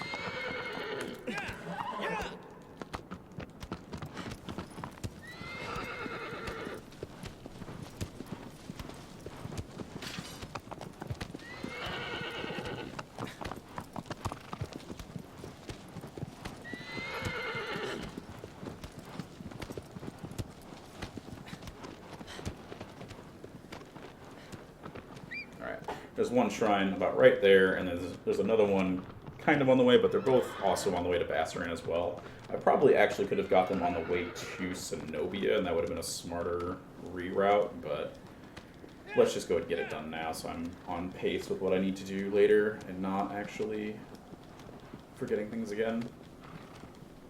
But yeah, like I said, a lot of this run is front end. The last few hours is going to be a long grind to kill the first and second Colossus over and over and over again until I reach max stats.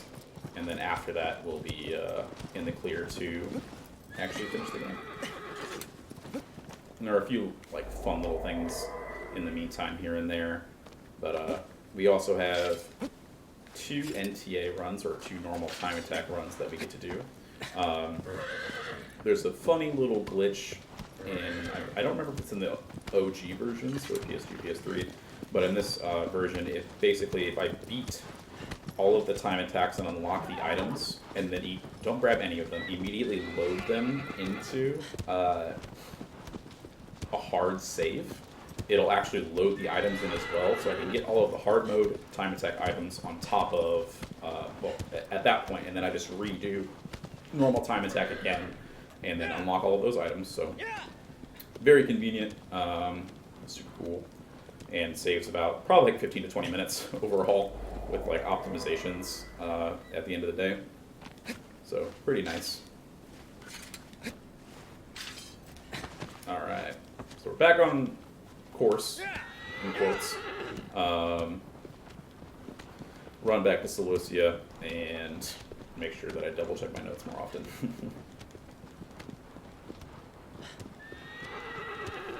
And I'm going to leave that shrine as well because I'm going to take that way to the 14th Colossus and not double up.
I'm going to take this shrine one more time just because, you know, at one, safety, probably won't need it, despite what I've said before, or what you've been seeing with how, not how bad this run is, but how, how many things have gone wrong, to say the least. I fully expect myself to miss this skip and have to run around and waste that 20 seconds that I wasted earlier already, but yeah. Alright, so mentally preparing myself. Up next is Pelagia, the 12th Colossus, which is not a hard Colossus, I would say, to do at the end of the day. Dying to him is unlikely, but getting a clean cycle, a clean 2 cycle on Pelagia is actually very tough to do, and will ruin a lot of people's days easily and with no want or abandon. Oh no! Okay. Usually if I'm coming down at that angle, I usually don't get that. So getting that twice in a row, awesome. Makes my life so much easier. Alright. And hey look, we're at the right Colossus this time.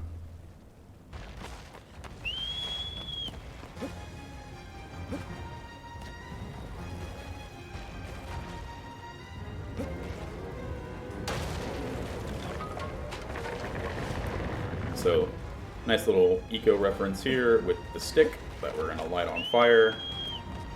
And then instead of corralling Celosia off the edge, we're just going to do a little trickster stuff here. And... Alright, I'm a little bit far away. This is fine. Got yeeted off. Usually you don't want to get hit that far off. You want to get hit to the next ledge up. That way you can get a jump stab at an easy plant, but this is probably a plant as well. So here's, as you can see, a plant and how convenient it is on this Colossus. So I'm just going to sit here and let Celosia shake around a little bit, and nothing's going to happen to me whatsoever. Plants are pretty easy to get on some Colossi, but understanding how to keep yourself in it is the biggest thing, and while it is fairly simple actually. So if you get a plant and you notice that Wander isn't moving around or shaking anytime you try to stab, you're in a plant. But also, if you try to move or kind of crawl around, that removes you from the plant, like code, I guess. I don't know what the best way to say it, but that will remove you from the plant, and then, you know, at that point, you're kind of screwing yourself over, to say the least, of, you know, having to get it. But the simplest way to do it is if you just let go, let Wander stand up and re-grab. Generally, depending on the Colossus, that will put you back into a plant, and you can go from there. So, pretty simple. There are some nuances to it, and you can get knocked out of a plant in some ways, but it's very Colossi dependent. Alright. Go. Alright, so off to Pelagia. Pelagia, to me, has one of the cooler run-ups, or like paths to their arena. I've mentioned this a lot, and I get a lot of crap for it, but if you look at like the this bridge here that I'm about to run over, it reminds me a lot of a Bob Ross painting, and as somebody who's watched a decent amount of the joys of painting with Bob Ross, you know, you can say that it's, I think, close, but yeah. Nice little like waterfall section here that's just like drop dead gorgeous, and then you can see, yeah, it's just so nice. You can't go down there, sadly, but yes. That's what this run is. Happy little accidents. I'm not doing anything wrong. And then you can see way off in the distance, there's a, like, right in front of me, there's a really big waterfall, and that's actually the entrance to Pelagio's Arena. But first, you have to go through a little forest to the left of this little shrine here. It's funny, it's, like, as a kid and watching casual players, like, try to navigate this forest. Because it's simply just a horseshoe shape, but it's very, very easy to get lost. Yeah, it's very, very easy to get lost. And you'll basically, if you run forward, you run onto a cliffside. And if you turn yourself around, either you end up in that little section where you can see those trees to the right, and you're like, oh no, this is where I came from. And then you go back, and then you come out again, and you're like, wait a minute, this is where I came from. But yeah, you can kind of, I feel like happy little bushes and trees are kind of the theme of this game, because they're kind of just everywhere. It's a natural land untouched by, you know, humanity. What the? Okay, that was weird. Hi, tree. How are you doing today? I didn't think you did not buy a horse, did you?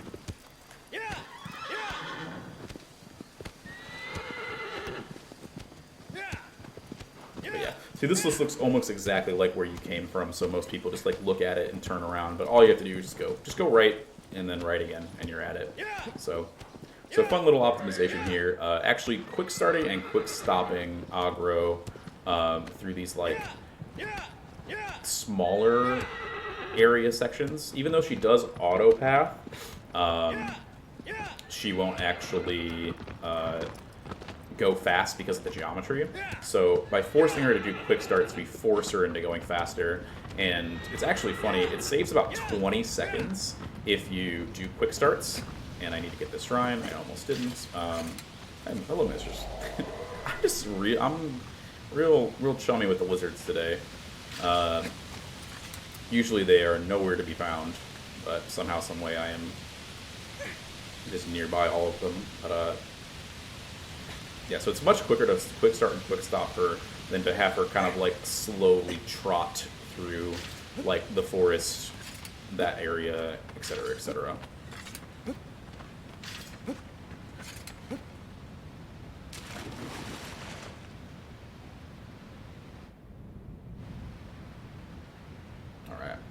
We got a nice little swim here. As you can, you might not be able to tell, but I'm swimming very fast right now. Describe the nature of this category. Get all of the trophies.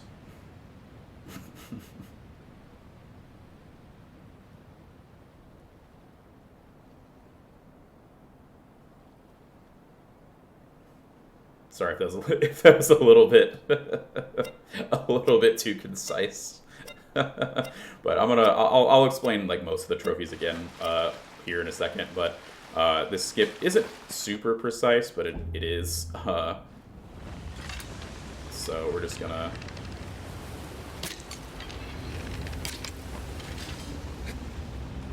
go.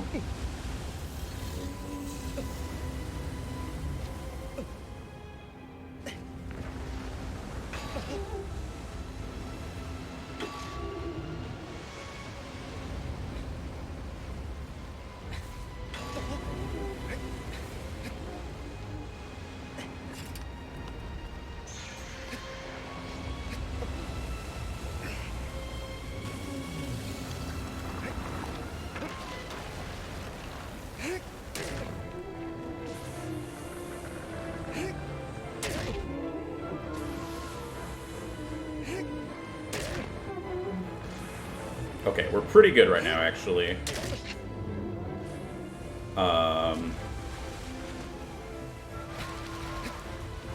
So if you get 4 stabs on the first cycle, it's actually basic, not a given 2-cycle, but that 4th stab is pretty tough to get because you are only supposed to get 3 per time that he gets onto a thing. So I hopped onto Pelagia's head as he's tried to kill or try to destroy that. Let's hope it didn't fall off. Ooh, okay, good. And Pelagia turned the right way. Good. No, bad. No, bad, Pelagia. Bad. Now you have to go to the dentist. Yeah, he's... As somebody mentioned earlier, the controls aren't the best in this game, and, you know, it's not supposed to feel like it's the easiest thing on the planet. But, you know, we do our best, and we're very used to it. And this game is a lot about feel and, like, what just, you know, how you most comfortably feel that you can get these skips. So I like to do a little hop off the head there, because Pelagia generally isn't very well like positioned, so doing that head drop that I did the first time, while much faster and a lot better for the 1-cycle, is yes. All right, that's a huge, like, double fist pump for me. Like, getting Pelagia that cleanly is woo.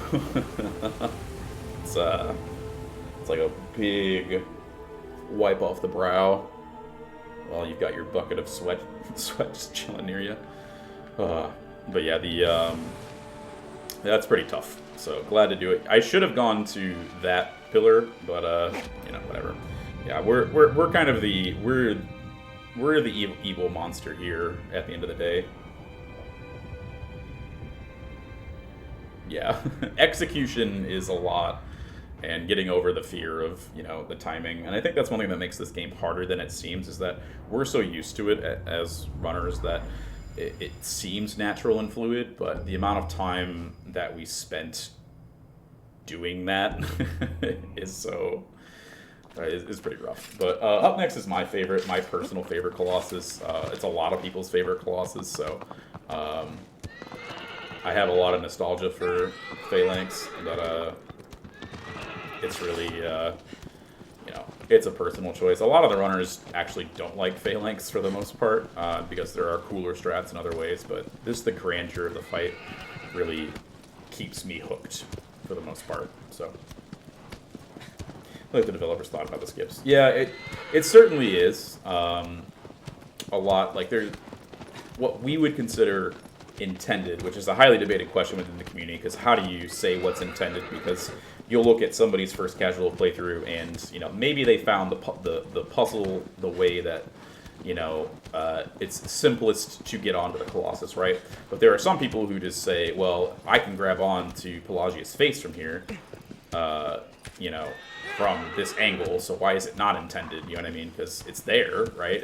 I'm not breaking the game. Everything's just right in front of me, right? So yeah, that's the good part about it. Anyway, oh no, I ran a little bit. So that's the one thing, like I said, the pathing with Agra is sort of funny. So generally, if you just let her do her own thing, she's going to go along the path. But really, any sort of, like, micro adjustments that I'm doing with the left thumbstick, like, can really just set her off and just send me off the wrong way. Yep. Yes, and you're very right, Cataclysmical. It's like, because all of it's using base mechanics, how are you going to define intended? So, but yeah, we've had a couple times where people who don't want to learn the skips are like, well, I'm really good at the game casually, so why can't we make an intended category? And we're like, well, everything we do is basically intended. Oh yeah, we've admittedly tried to reach out to Bluepoint a couple times, and sadly have not heard anything back from them. And then, no, it's the exact same game. It's just basically the visuals upgrade. There's some extra, like, side stuff, but at the end of the day, that's about it. Yeah. Do the developers even know what they intended? Ah, big brain. Yeah, Bluepoint never responded, and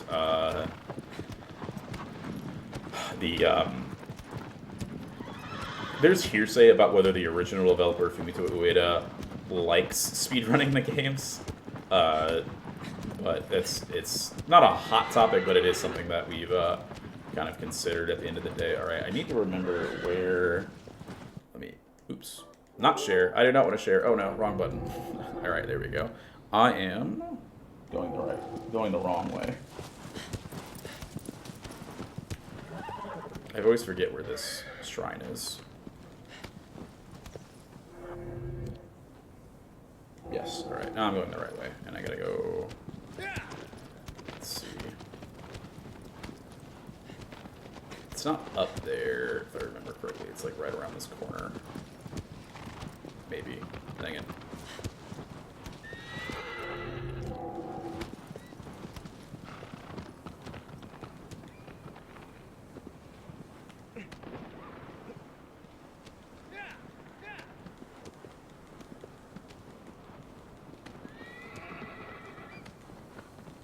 There it is. Okay. Here's the right spot. Yeah, some of these shrines are pretty hidden, but yeah. It gets a bit confusing because I use my PS4 controller a lot for like PC gaming and stuff, so forgetting that it's not the same button on the PS4 sometimes when I rarely ever look at the map in this game is a little something. Alright.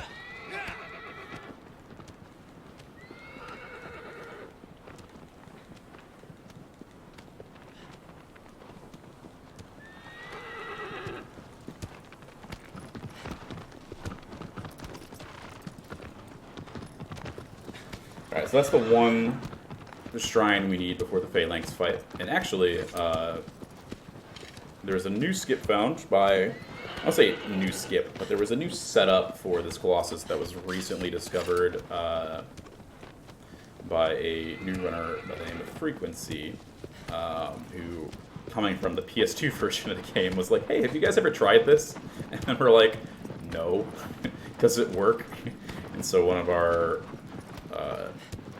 resident testers and hard mode any percent world record holder was like, sure, I'll test it out, and it actually is a bit faster, or at least more consistent with getting a setup that we like. Let's see, there it is.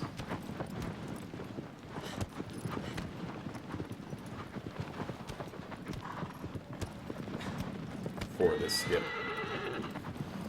Alright, so I need to slow down a little bit here.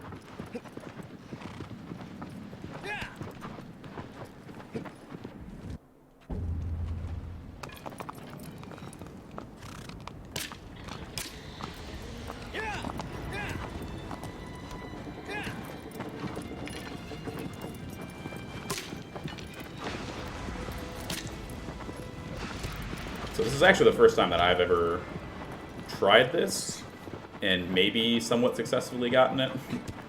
I have no idea. I did not get it. All right. Phalanx has very specific timing to be able to get on him quickly, and in the IL, it's absolutely insane how it's done.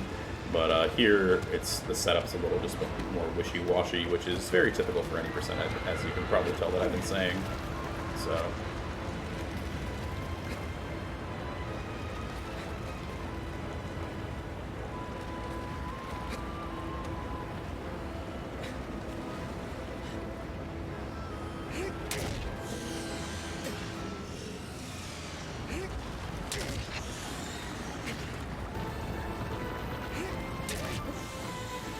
So classic controls have a nice little niche of if I actually try to roll out of a stab, it'll let me do so. And so you can see that's what I'm doing with that third stab, is I'm stuck in the animation of pulling out the sword, but by rolling I can get out of it. And you're only able to do that on classic controls. And as you can see, I'm not actually killing these sigils, I'm leaving them with just a little bit of health. Just because, as with Dirge, you do just enough damage between the three sigils that it actually is like just enough to like fully kill his health bar. And Phalanx actually doesn't have a difference in sigils between normal and hard mode. Same amount of sigils, just more health. So. Very cool Colossus, very cool fight, but we kind of make it look kind of cheap.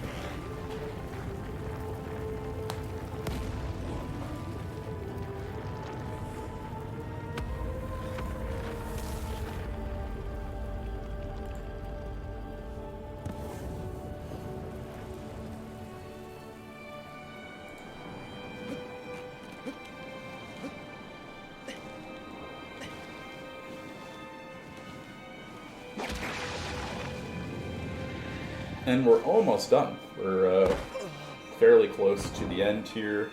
On the 14th Colossus, we have, I believe, 4 more shrines to get. And then 5 shrines to get. Because I forget about Argus. Argus being the bane of many people's existence. What happens if you finish stabbing? So if you finish stabbing a sigil on Phalanx, he does a barrel roll. And then after the barrel roll, you're basically on a timer before he dives back into the ground. And you have to basically repeat the cycle. So you have a lot of leeway in comparison to normal, I would say. But fun fact on normal, if you actually are quick enough with all of your stabs, you can actually kill each sigil without actually... you can kill each sigil without missing the one cycle, whereas hard mode, that's basically impossible. Or at least I'd be curious to see if anybody could pull it off, but I would say probably not. Very unlikely. But yeah. Like I said, a lot of the front end of this run is go, go, go, go, go, and the back half is just kind of a lot of repetitive killing. Yeah, as Simon said.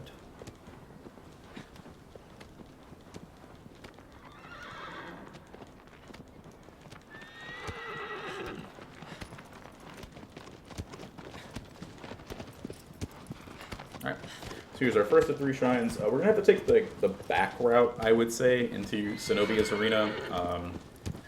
It's kind of cool just to see it, I guess, in the non-optimized way. But there's also a fruit tree that I'll be grabbing that has an okay amount of fruit to help me max out my stats. So, like I said, you don't really need too many fruits to...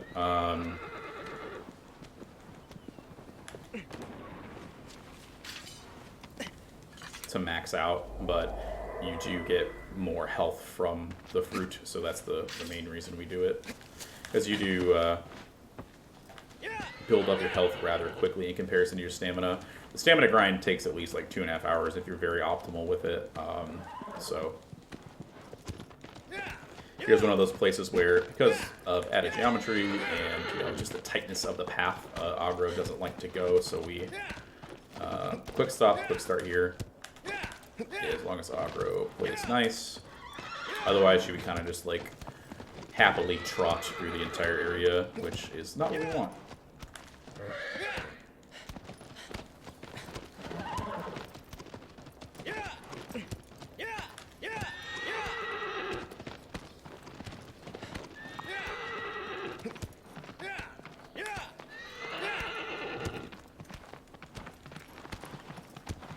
There we go.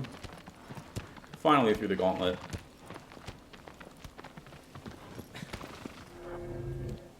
Let's go here. Back out this way and right. If you turn around there's another hole that you can go back through if you go right, and that's actually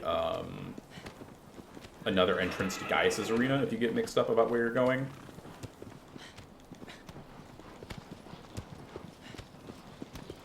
And on the other side of this wall, actually, is Hydra's arena, too.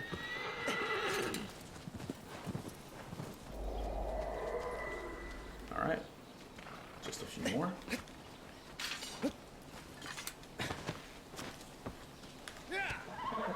And gotta go that way.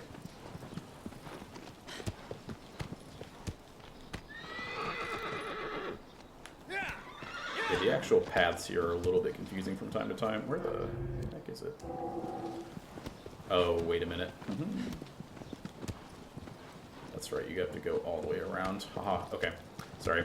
Again, I run this category not super often, but often enough to have some fun with it. And the pathing sometimes can be a little bit odd.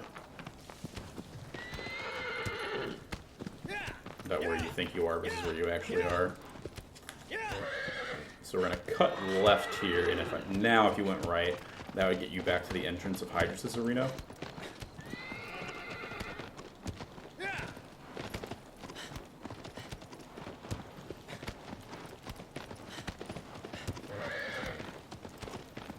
we're just going to take the back way to Celosia, or Cenobia, excuse me, not Celosia.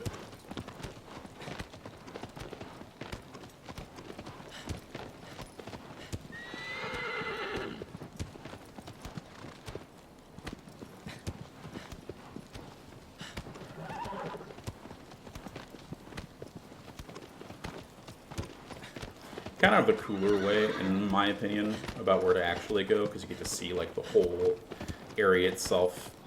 Whereas if you go the optimal way, you kind of see it off to the right, and it doesn't look like too much. But again, lots more happy trees and bushes everywhere, as Bob Ross would do. And there's the shrine, and there's the tree.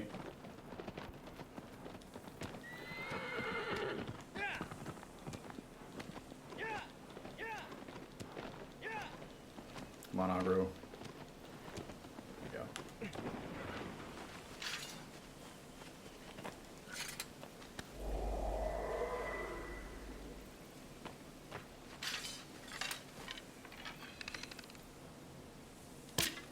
Where we at? Fruit? Oh, there we go. Yeah, again, fruit, sometimes hard to find. Only generally about 2 to 3 per tree. That's why the Avian one is so important. Go. You can actually see my health bar climbing to check there's not any extras. No. Okay. Yeah, I don't know. Hey. Thanks for actually being by me this time. Alright.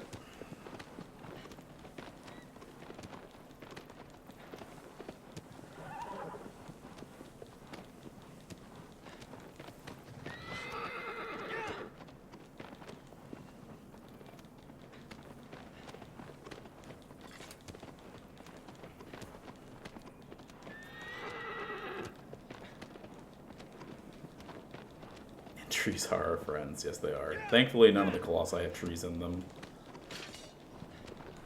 Happy tree friends. Oof. The references. Alright, let's double check we got all these. Yep. Map looks good.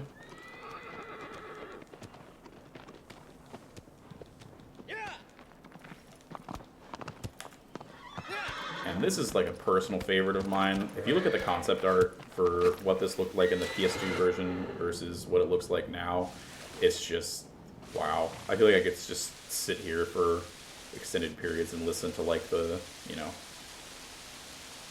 cheap $10 CD you buy from the general store about nature sounds. And so next up is Cenobia. We're basically going to completely skip all of the puzzle. Well, one of the cooler ones in the game, I feel like, and the more fun ones to figure out. We do have the second and final glitch in the game that we use, where we wedge ourselves into the bottom of a pillar, and we're just gonna pop ourselves right back out. It's called the super jump. Again, discovered by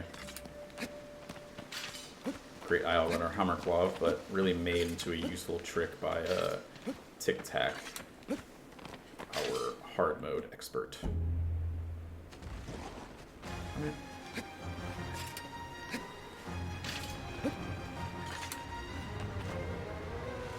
And one thing to note is that, again, I'm running on 30 FPS or cinematic mode on my PS4 Pro. This glitch really only feasible on 30 FPS.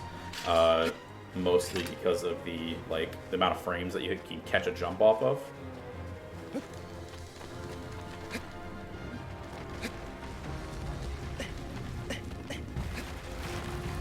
Hey, Zenobia. Bye-bye. Alright, so not a good super jump. My mashing isn't as good as it used to be. Alright, the nice thing is, though, is that... There we go. There's a super jump. Basically, while you're trying to jump on the pillar, Cenobia won't crash into it, or you, if you're in the right position, because you have to be on the pillar for it to register, like, a hit, let's say that.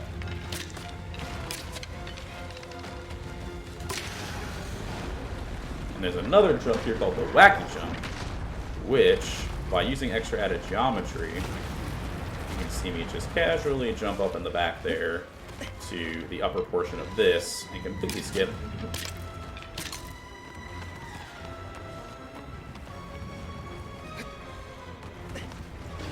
Go. And there's like a little, you can see to the right, there's like a little set of stairs on the wall that you can climb up. To me, that would be almost the intended way, or that little like stone, like that stone pillar next to them. But basically, they just added some extra like divots in the wall, and because they added those divots, it's like literally just the perfect amount to jump up. There you go.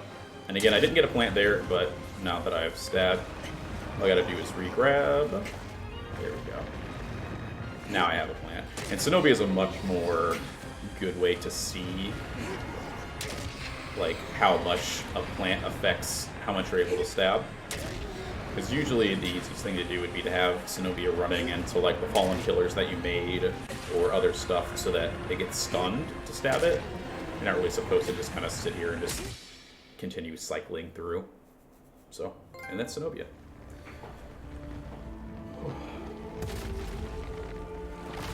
Okay.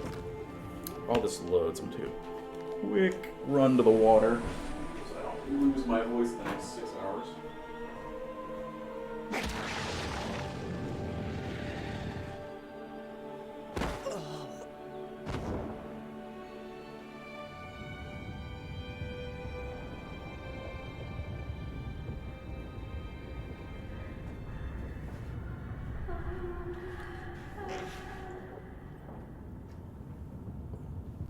Yeah, sorry, all about the Colossi are dead.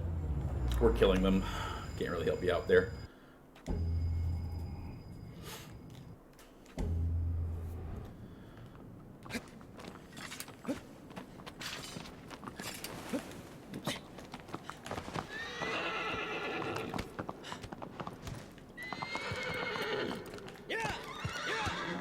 And one thing you'll see me doing a lot here is in the beginning when I'm in the temple is I'm doing a lot of quick starts and then running into a wall. And that's specifically to make sure that I double quick start, because if you perfectly cycle yourself down to the stairs, aggro actually ends up kind of like trotting down them about midway through. But if you quick start into the wall and then quick start again, you get a full, like basically you only lose half a second to just stopping and starting up again. So slight optimization that saves, over 16 Colossus, 5 to 10 seconds, so at least anywhere between 160 seconds to 80 seconds, so almost a full minute, plus 2 minutes just on that.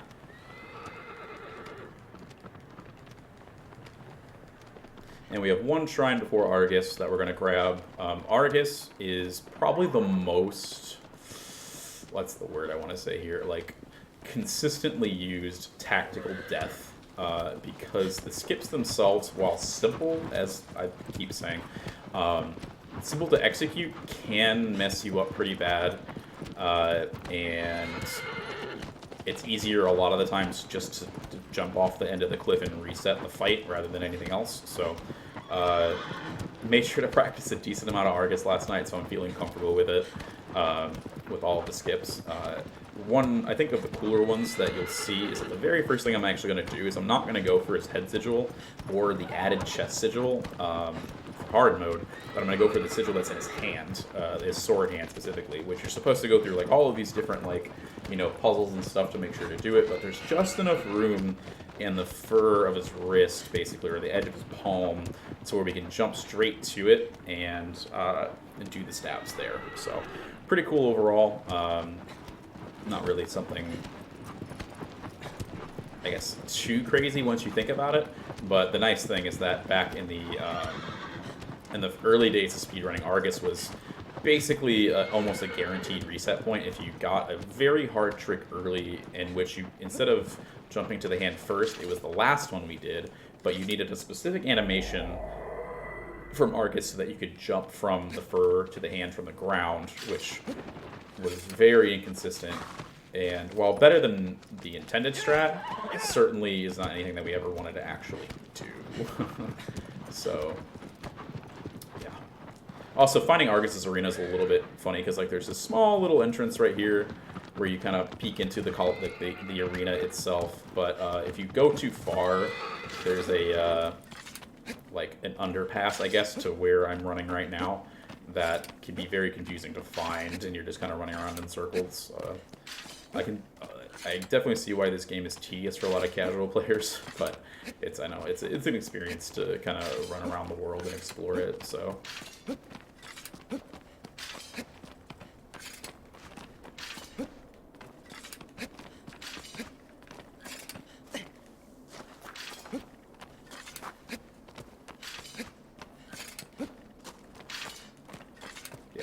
A lot of just running and jumping here and weapon switching. We can whistle as well, and it's the same thing. How optimized would I say this speedrun is? Plat percent specifically, not very optimized. There's a lot that can go wrong easily, and if I was going to spend a lot of time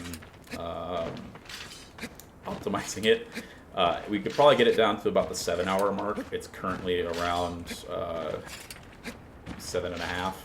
But the any percent speedruns are very optimized, and for the most part, like, not much more we can do besides having cleaner play to do it.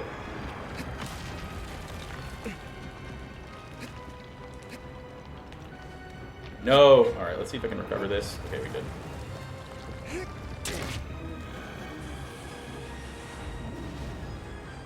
Alright.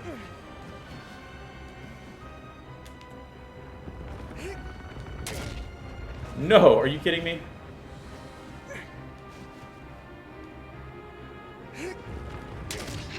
There we go.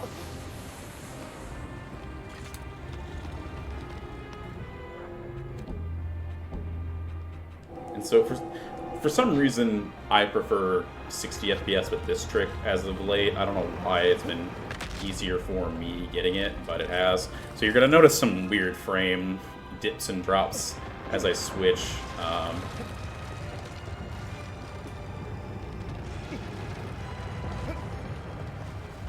And then we just do a little side jump. It's actually the same exact inputs for that jump as Bassaran, except Bassaran has a tighter amount, like a window, basically.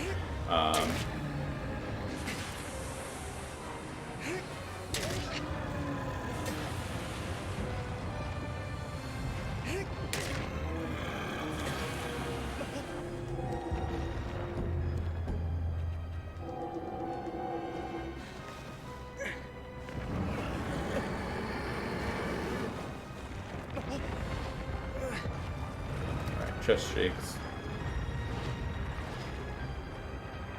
Yeah, this chest sigil is the bane of any hard mode run, for sure.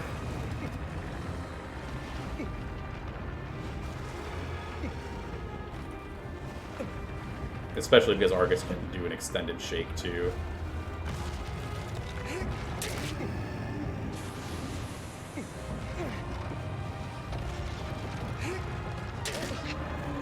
And it theoretically can do a slash here, but I think I cut it a little close, so I'm not even going to worry about that. So Argus is dead. We got it first try, in quotes, but for it, we didn't have to reset, so that's the biggest thing. The nice thing is with the palm, the edge of the palm, like I said, we typically land in like the middle of it in comparison to like the thumb relative to the pinky, but there's actually a lot of room closer to the pinky side of the palm that you can basically, I missed the initial skip by grabbing onto the fur, but I landed on his finger, so I was able to jump up to the wristband and kind of fall into the fur itself. So, but at what cost? Soon.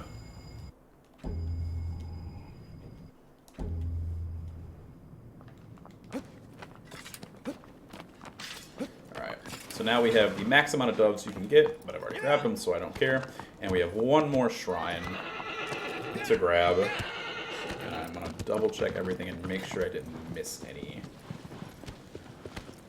And I'll cycle through. Got that one. Yes, yes, yes, yes, yes, yes, yes, yes, yes, yes. Yes, those two.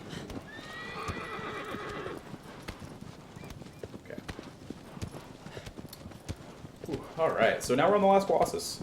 We have 6 more hours of run to do, but we've got time. So it'll be nice and comfy for the last portion of it, and you'll see how kind of OP you get later in the game. Since damage in this game scales off of both what you have equipped, so again, items that you unlock in the time attacks, as well as how big your stamina bar is. So, if we would go back and fight Valis right now, we'd probably kill him in like 2 to 3 hits, more or less, even on hard mode. You'd be pretty close, especially on normal.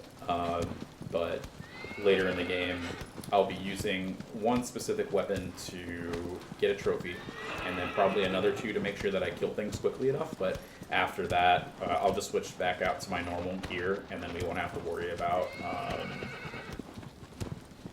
like, you know, having anything extra on us at a time.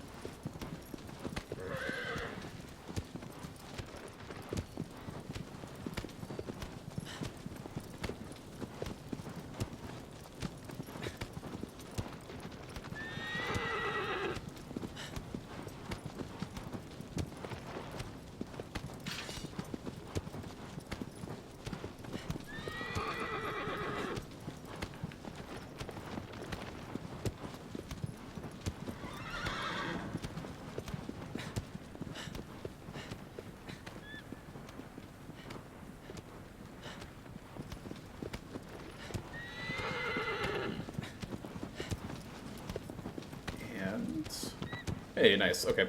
So one funny thing, as I mentioned before, is sometimes Aqua just slows down, and on the way to the Malice fight, she likes to slow down quite a bit, actually, just randomly. And it only loses a few seconds here or there, but, you know, again, those small optimizations are really what take it through. I know. She's almost at the end of her journey, though. It's the last Colossus. She's very important for this next fight. So, you know, we just got to make sure that she makes it through this last little piece, and then, you know, gets to go home happy with the rest of us.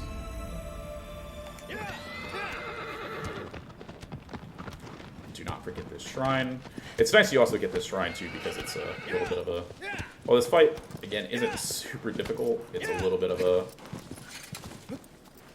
hard to execute trick if you miss it on any percent. Hello, what is up with these, like, lizards, dude? Like, they are just right in front of my face. And there's the trophy for getting all of the shrines, so I didn't miss any.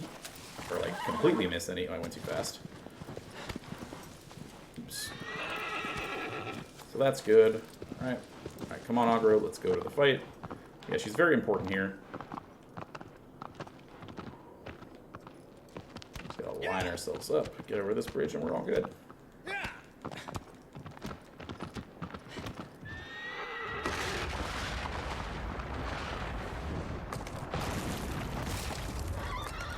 Oh, no, what's happening? Oh, God.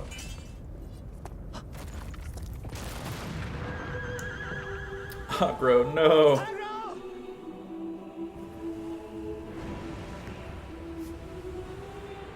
Who could have seen this coming? I never would have guessed.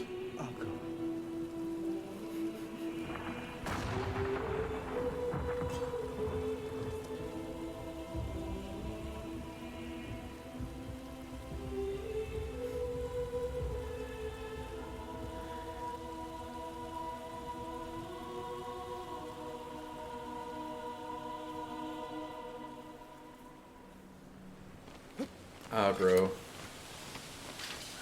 We lost our best bud. Hey, what's up, Aiden?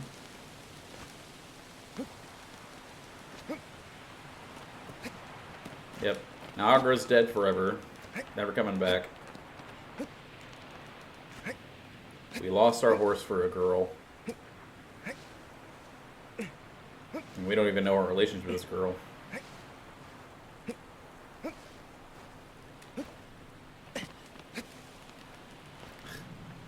Nah, I'm sorry, but she's off, she's dead. I can make her... Oh, man. Alright, so, up next is Malice. Pretty cool skip coming. Horse before hose. Yeah. pretty cool skip. It's pretty tight. Any percent slightly differs from NTA at the end of the day, or time attack, excuse me. I use NTA and HTA as just quick little colloquialisms for this stuff, but I should be able to get this.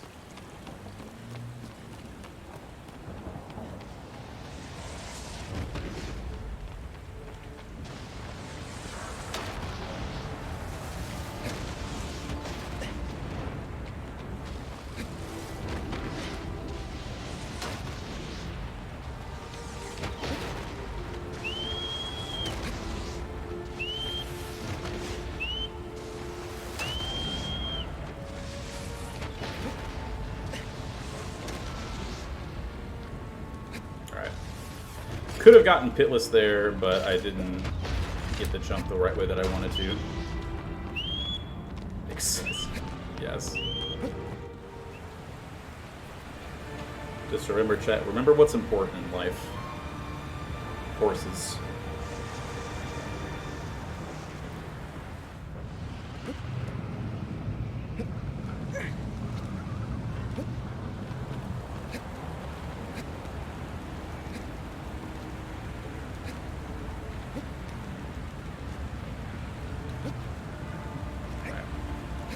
So, time to hopefully get done with the more pro version of this skip.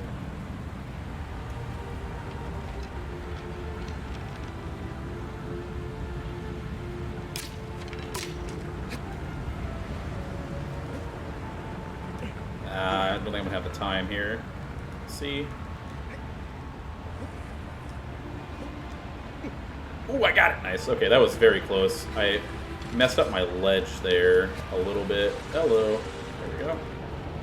Upward jump, but we're good, and we're up. Alright. Little shaky on the execution, but we got it. And Malice is basically dead.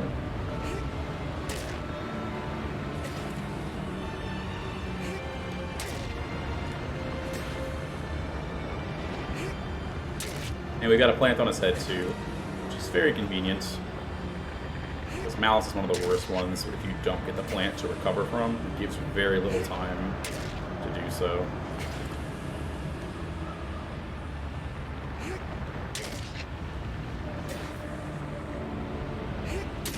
Damn.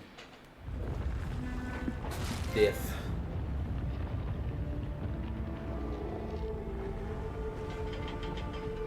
Yeah, so in normal time attack, you're supposed to have like 9.5 minutes to complete that fight. In hard time attack, you get like 10.5 minutes. And we'll show the crowd the yeet.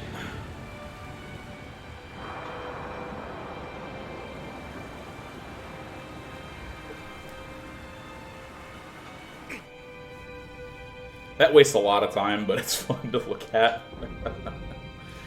How you still, like, you can jump off and it's cool.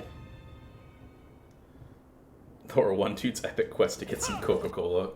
Blur's Coca-Cola. Alright. And so, now we're a big angry dude.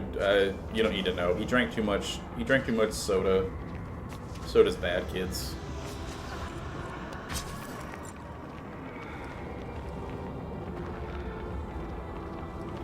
So now we just have to wait for these little fucky grunty guys to get out of the way, because we want nothing to do with them. And now that they're out of the way... guys, do you know what... So this is Dorman, by the way. Do you guys know what his favorite flavor of vape is? Because it's blue raspberry, baby. Get those vape nations in chat. Also, we do not condone vaping here. Vaping's very bad for you. Yeah, gotta get that. Rip them fat clouds.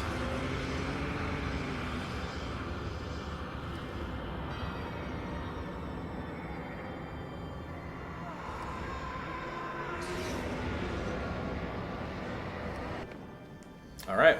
And you can't skip this cutscene, which is really weird. But you can... skip this one.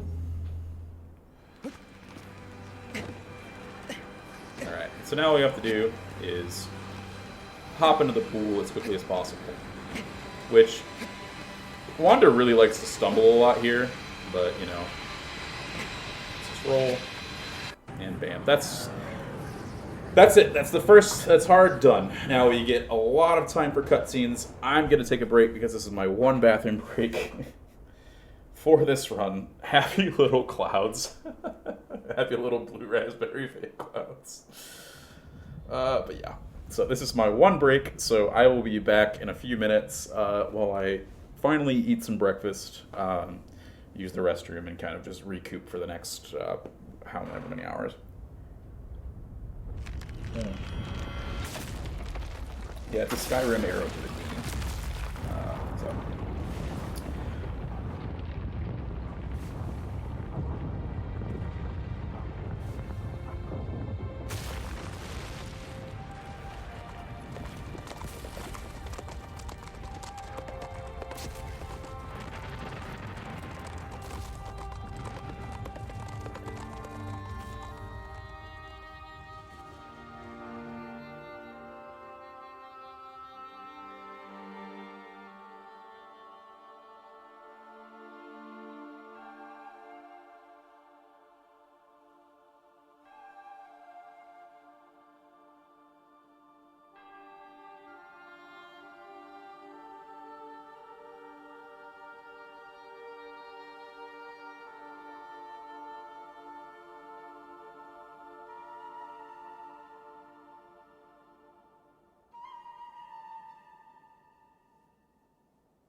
uolayu. Or the you la kaya. Ola makudu. Izo yuri ilzo. Yukizo edihiko erikiku aloa to kair.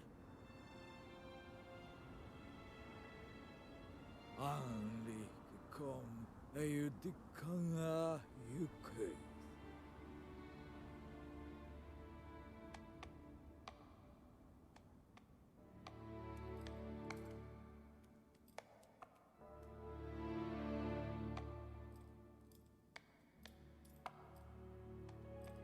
Oh my god, Aggro's alive.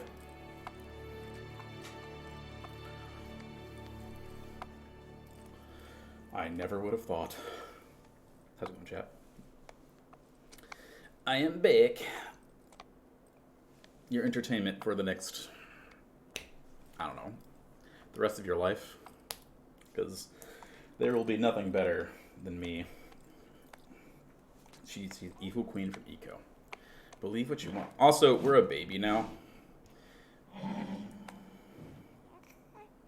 So if I press buttons, I can make coo sounds and whatever else.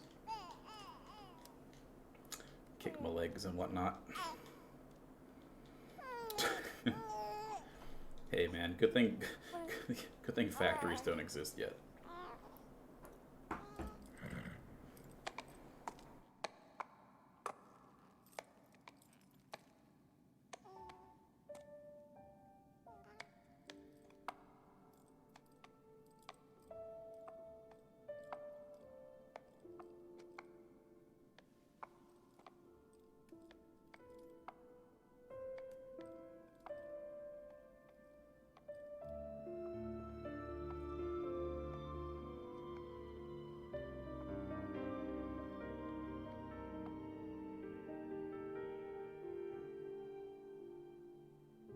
So one thing that we know, but we haven't figured out yet, is that if you input a certain amount of, inputs, certain specific amount of inputs, while as the baby, you basically put the game into debug mode, and then from there we can access everything and completely unlock the game. So that would, make a plot run around 2.5, 3 hours, depending on stuff. But just things we got to find out.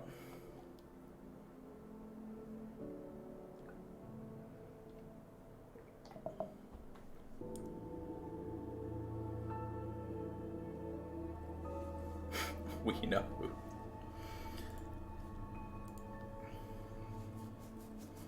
You just gotta wonder how, what do you call it? If Wander retains any of his memories from as an adult, or from the time when he was doing all this stuff.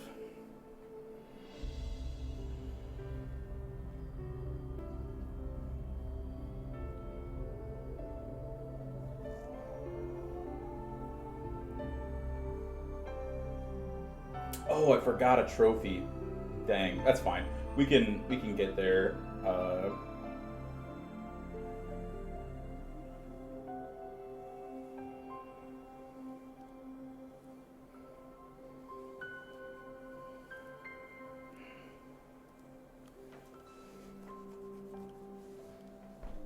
Music's great in this part, though. Very gorgeous.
All right, so that's my break.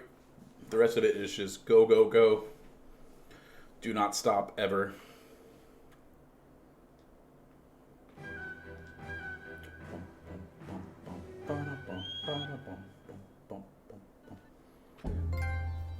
Okay, so I got Speed Demon. Bearer of the Curse for beating the game. And then the Not Death. Alright, so we're going to New Game plus this. We're going to go into normal.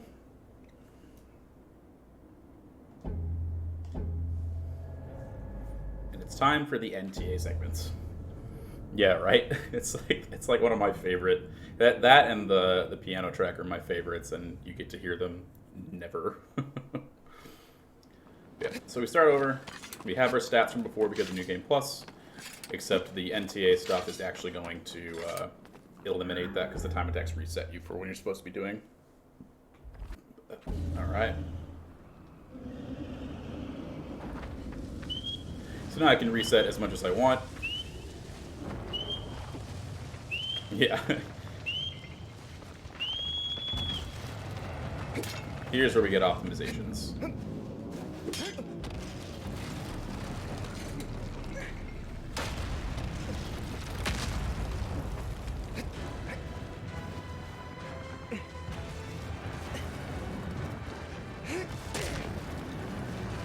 And you also get to see the Collosus normal mode, which are, by far, much easier to kill. Hey, Mars. Great job in your runs the past few days, by the way. Thanks for stopping in. Sorry to catch you. I was very busy yesterday.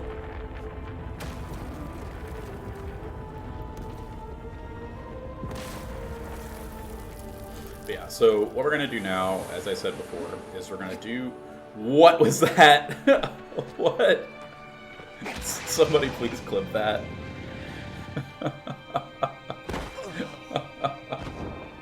What is this run? What is happening?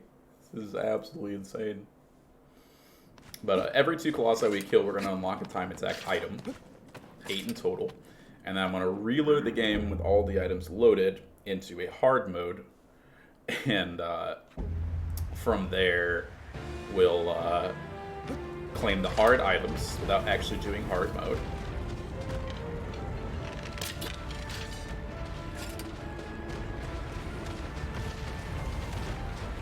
So this is the baby strat from the quad. The actual strat is much, much harder and much tighter and would save closer to like 10 seconds. But not really concerned about that right now.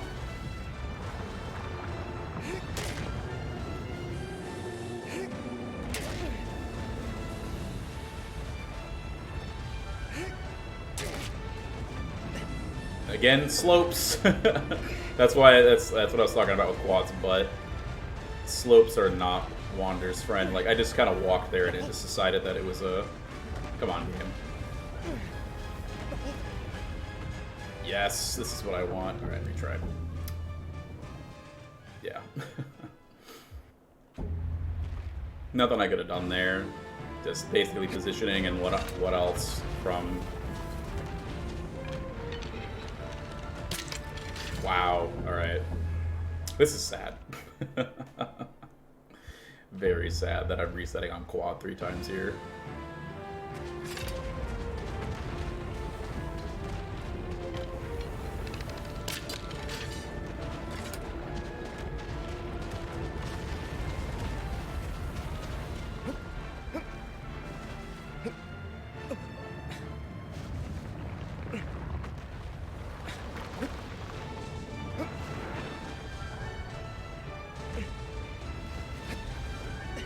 Much better. Okay, don't want to plant right here though, so let's cycle stab, please. There we go. They are. It's amazing to think that basically everything we're doing here is being run on the original code, basically, of the PS2. So theoretically, not different games. But it's more how it interacts with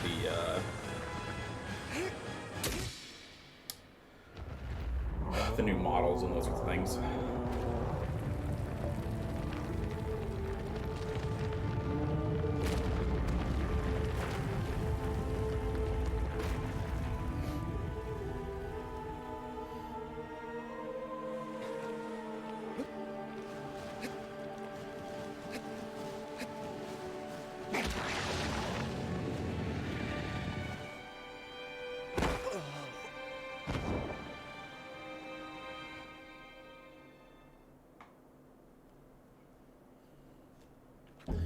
And we'll get a cutscene every single time between the two. Thank you for that, Swazzles. Aiden, could you toss that in the Team Eco Discord?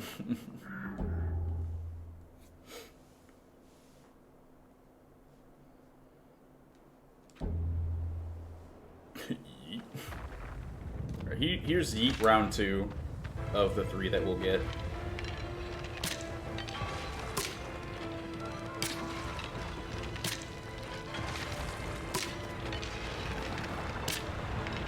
The only nice thing here is I don't have to get it first try. He got sniped. Had your chance.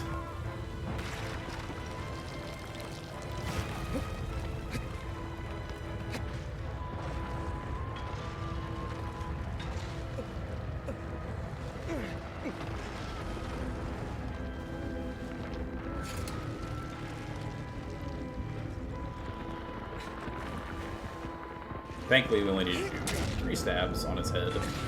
Wow, look at that damage. Isn't it great? Isn't it neat? Oh, I'm sorry. It's a 3.5, excuse me. I've been doing a lot of hard mode lately. Wait for this to beat us down. And then we should be able to cycle stab his belly.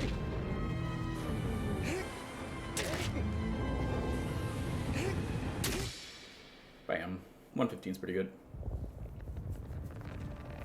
Ah, nah, man. Sword jump is the best. It's super fun. And once you get the feel of it, it's not almost impossible to mess up, but it is one of those things that you really are ingrained with.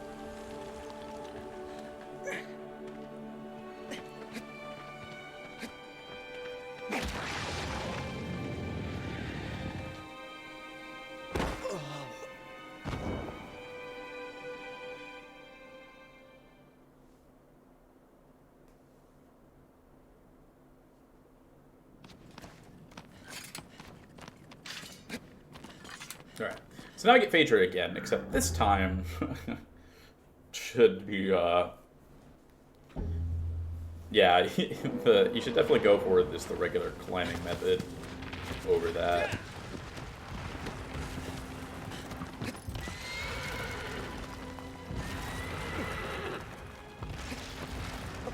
Oh, did it again. Alright. There's a very no and yes. So skipping the puzzle is, but the sword launch isn't required to skip the puzzle. Right. There's a very specific spot on Phaedra that if you grab onto, you like, what is going on right now? Oh, I'm sorry, you said getting the sword. Huh. I thought you meant sword launch, but no, getting the dormant sword is a completely separate and,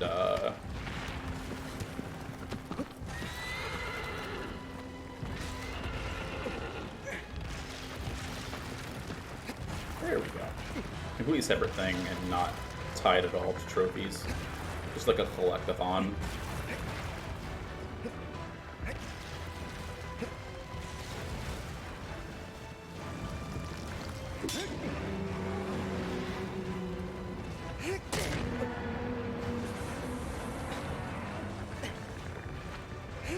And that's what Phaedra's supposed to look like. You get no shakes from while on its back, and then you go down and do everything else.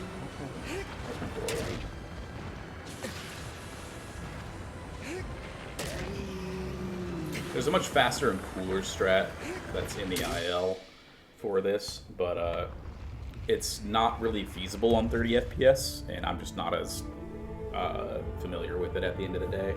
But basically, kind of like the side launches that you do with Argus Vasaran. You use Phaedra's leg kind of moving a little bit to propel you up to its hip and not have to actually run along its leg. Pretty cool.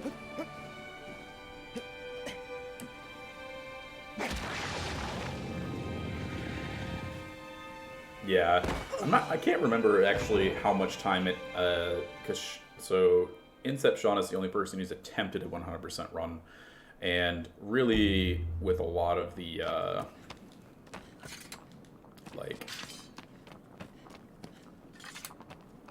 the routing, it's just kind of on the way.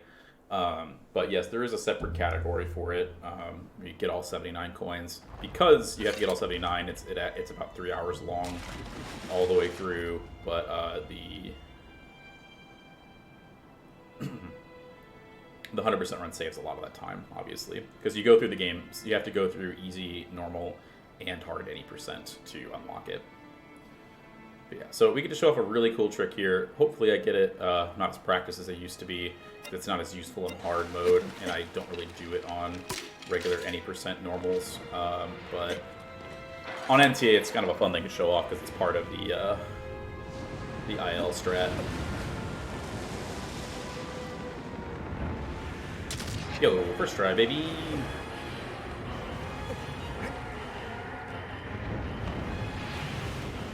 Just gonna skip that. This is fine. Fun fact, I've actually yet to miss that trick in a marathon, so we get one more time for me to mess it up. I didn't get the transition, so what you're supposed to do, at least for the IL, is use the wing flaps to basically flip you over to the other, flap you over to the other wing. But that's honestly the harder part of the trick. But this looks a lot more flashy, so it's cooler, I guess. There we go.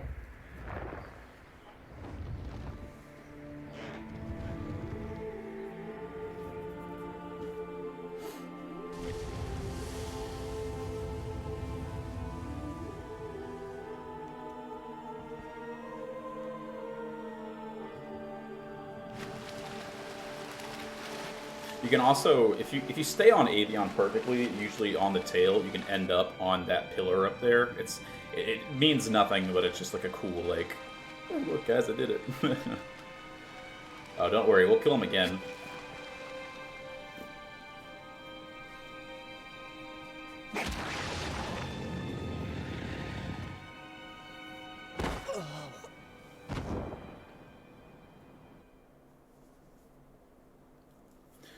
We have no fear here. Well, not much. So the skip that I tried to do in any percent, as I mentioned before, with the differences between time attack and it, with it, is that you can move immediately in any percent, and that's why you're able to grab on to the face. But because you're locked in your like standing animation at the beginning of time attack, we have to go for what you guys saw was my backup.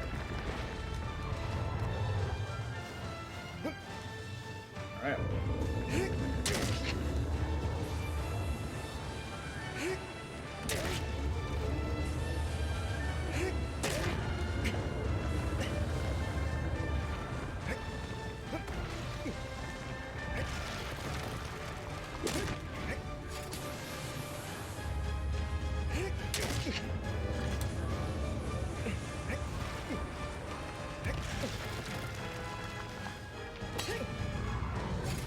Here I am again.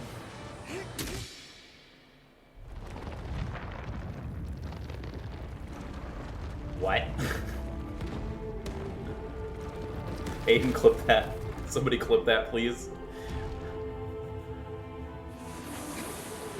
That was insane. That was way too much health.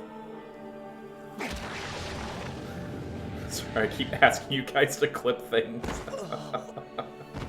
It's just, this run has been full of just like oddities, and I'm trying to not say meme a lot, but like there's just so many things. It's just like, what is happening right now?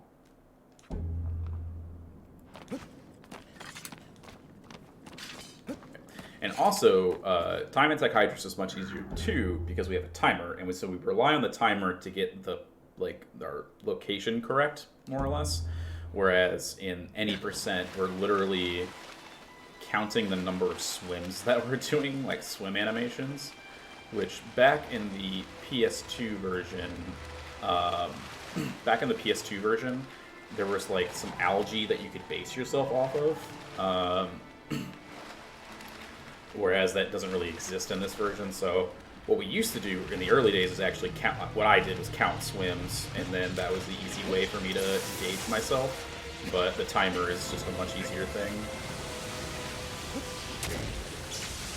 And like I was saying, with NTA, you can just kind of tank this damage pretty easily.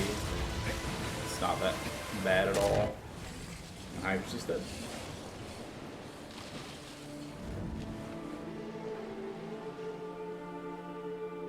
So, Hydrus, though, has one of the longest death animations because the lake actually here is pretty deep.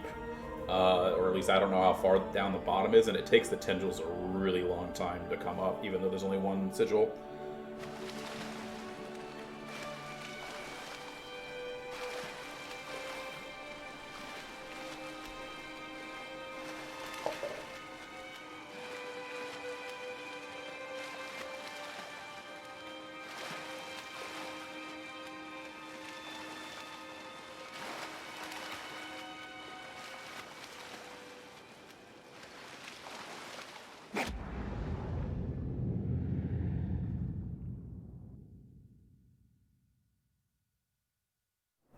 Alright, and so now we get our easy boy Kuramori out of the way, which, as you saw me reset in hard, you'll see how easy this is in comparison and how quick it is.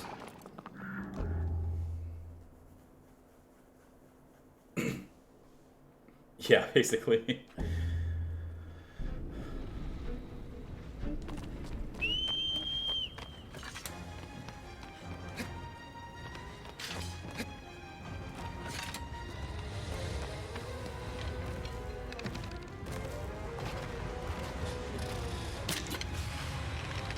You'll see. Whoa, no. Alright. Well, I missed that by a pixel because I just shot him in the leg. That's fine. As you can see, I'm like stalling my movement literally because the game is forcing me, not because I'm actually not holding down inputs. Oh my goodness, Wander, can you turn? And so Kuramori also has a random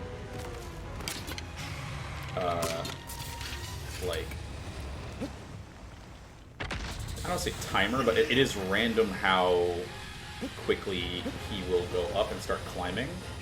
So I know the world record for Kuramori in normal is, it took 3 or 4 months for Hammerclaw to get it, simply because it took that long to get the correct cycle. It's crazy.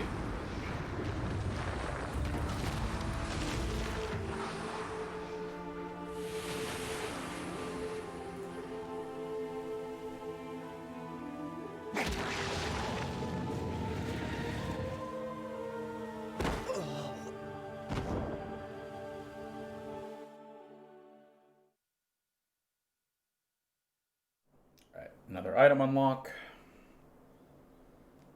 And the nice thing is it only really takes about 30 minutes of in-game time, or 30 minutes of RTA, excuse me. 15 minutes-ish, 16 minutes of in-game time to get all these kills. So much quicker to do this twice than any other form. The one sad thing is that it doesn't give us any extra stamina or whatever, so it doesn't count towards part of the grind, but... Oh no! And that's what happens if you jump a little bit too early, is... You didn't see it well there because the camera kind of messed it up, but I literally basically just launched myself over Bassaran.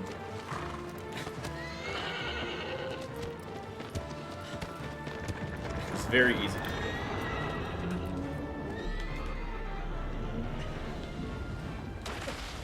Except like that when I literally just perfectly got on his head. I was really worried I didn't get that correctly.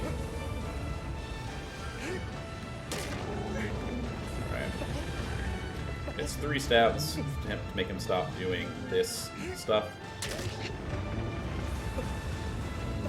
And then he goes into his side-to-side motions.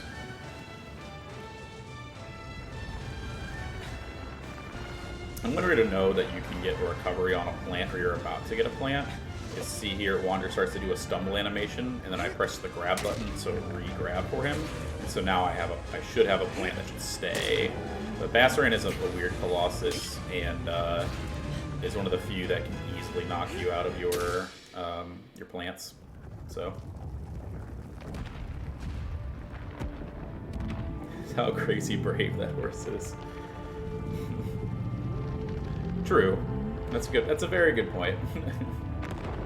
Akro is at the same time best and worst horse.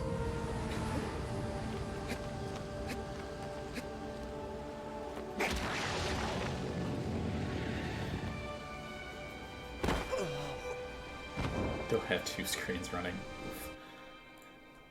That's alright. It's not that big of a deal. It'll be here for future generations in the VOD, either here or on YouTube. So.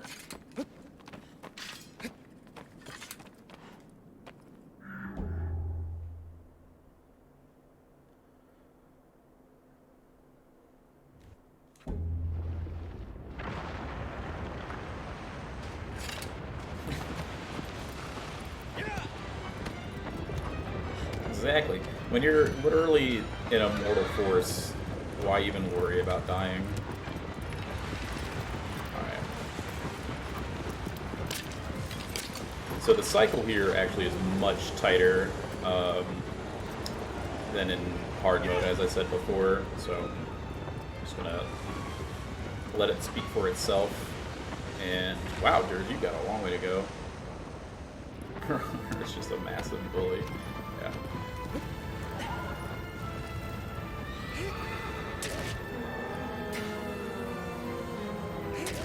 That should be fine. Nope. I'm gonna try to get the 1 cycle here.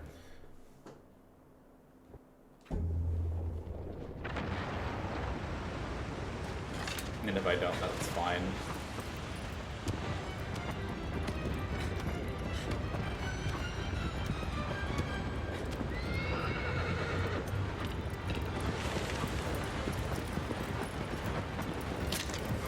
It's kind of nutty. I didn't know she, like in previous versions. But it would make sense that you couldn't unless you like had other horses that you could go and claim in the land. You could still feel Bane.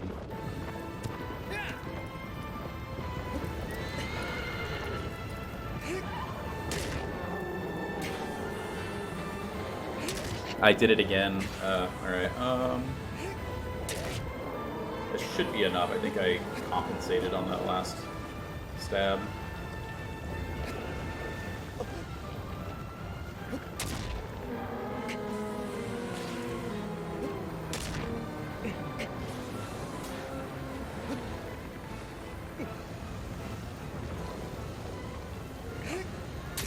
Hey, it worked out this time. 1 cycle of Dirge, there we go.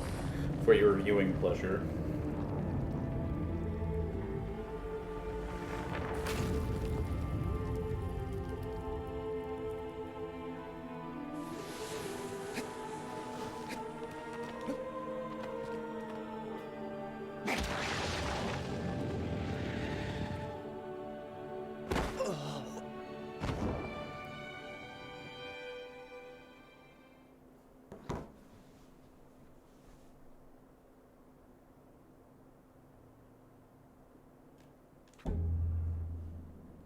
Alright. Cool, cool. And now we get the even easier, but hopefully I actually get to skip appropriately this time. Yeah, that's a good question. I actually haven't heard this theory. There are some people that have explained, like, done a lot of digging into the old code and, like, what the game was prior. Okay, thanks, game. Just literally couldn't turn the camera. Yeah. We make lots of jokes in the community that the camera is like another Colossus with how, like, how much, not you have to fight it, but you have to learn to deal with it. Much more so than the controls.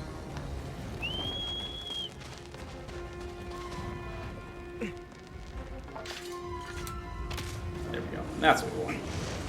Just a slight knock, not the huge.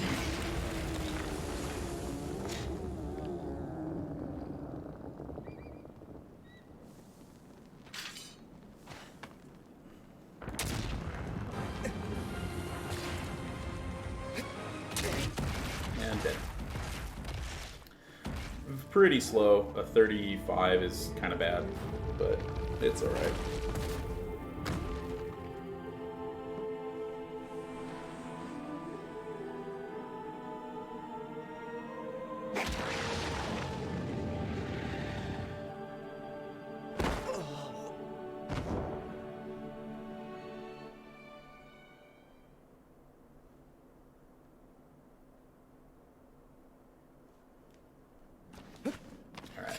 And then Pelagio we can one cycle as well, but it's also much tighter to get it right. You basically have to just barely not do enough damage to on your second stab of the sigil.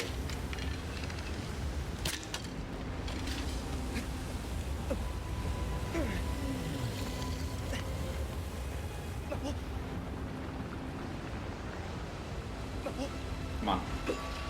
Dang it. If I wouldn't have stumbled right there, I would have been fine and gotten a very good setup. But, gotta mess with this a little bit. Alright, so it's actually not good to have Pelagia go, like, head first into,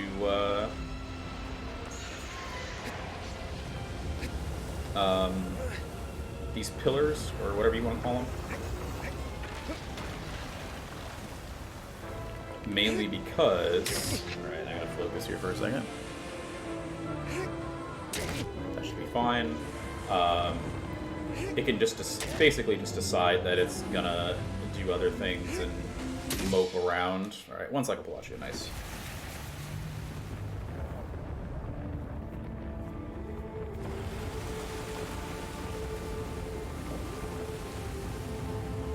Yeah, they removed a lot of, like, the Colossi, like, cries. Like, Phaedra is not as loud in this version. Which was a little bit sad, but... yeah.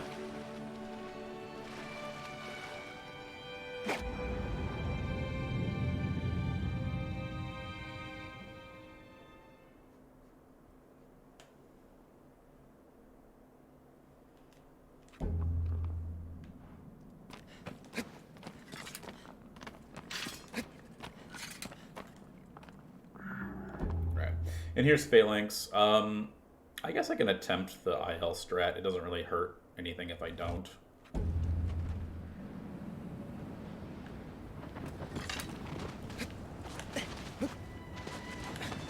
Now it does.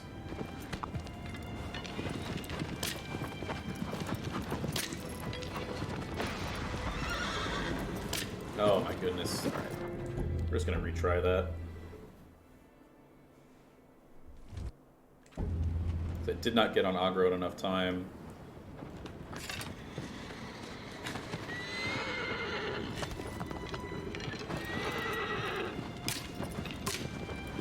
There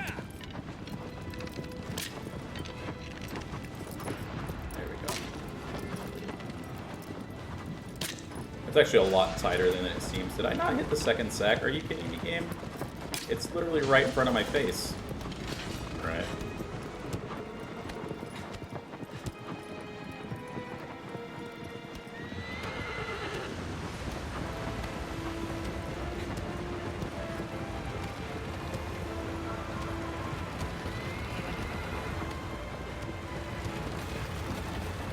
Thread the needle. Oh my god, this is sad, especially when it's NTA.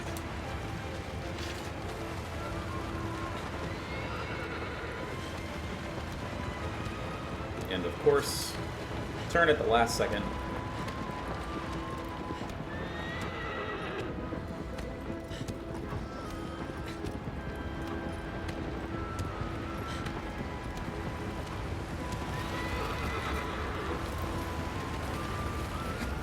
Yeah, I don't know how I missed that second arrow.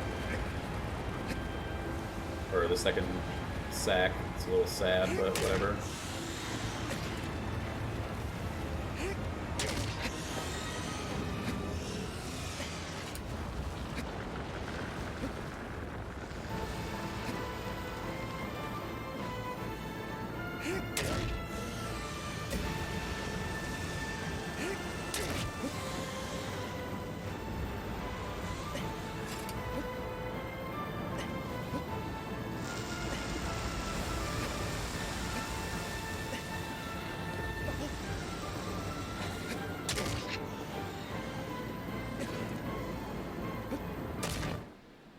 I did.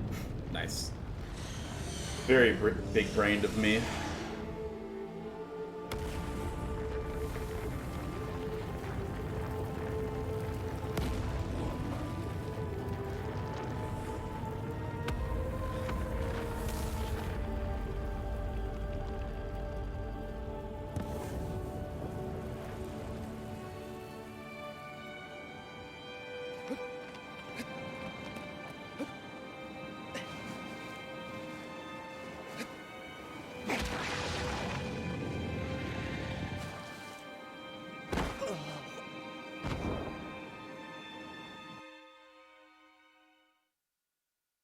Alright.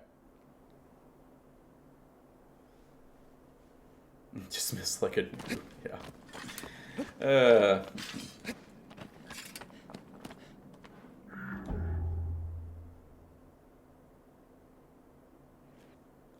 Yeah, so Zenobia on normal is basically the exact same, just with more health, or less health, excuse me.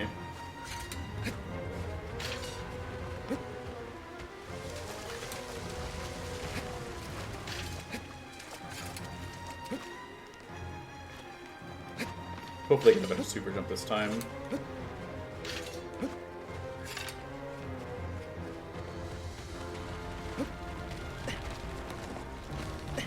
There we go. Not great.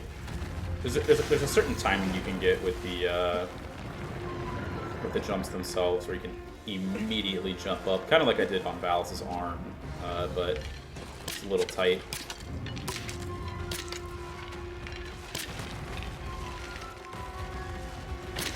And so the reason I'm aiming my arrow down there is to get an AI manip that makes Zenobia follow me into... Oops, I missed it. I was at the right spot, but oh, goodbye. It's an AI manip to make Zenobia follow me. If I could please jump onto this correctly, so she could go into this like arena with me immediately after the cutscene. Come on, game. Wander. There we go. I haven't messed this. Not mess it up. Where the hell are you?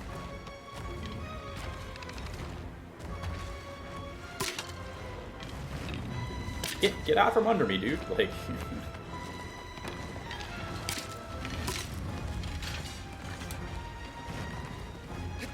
Alright.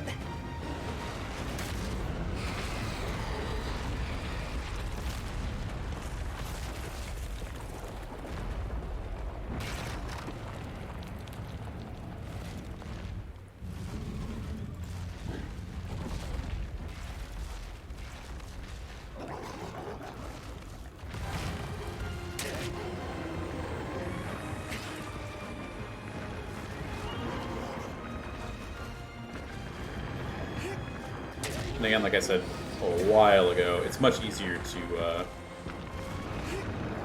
reset your plant by just simply re-grabbing.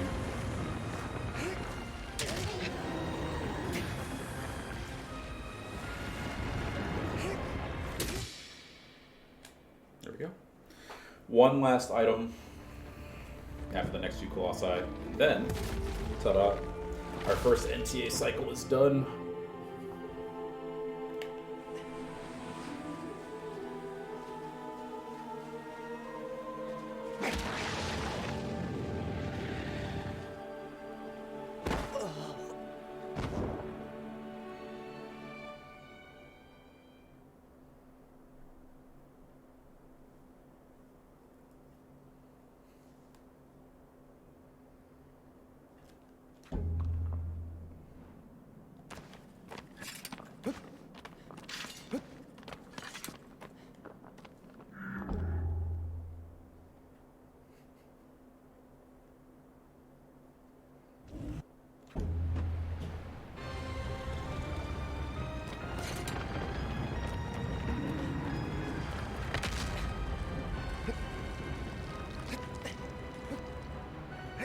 There you go.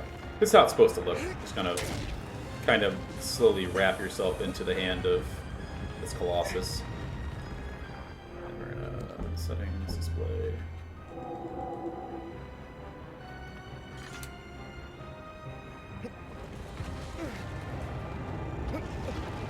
not as good of a launch as before, but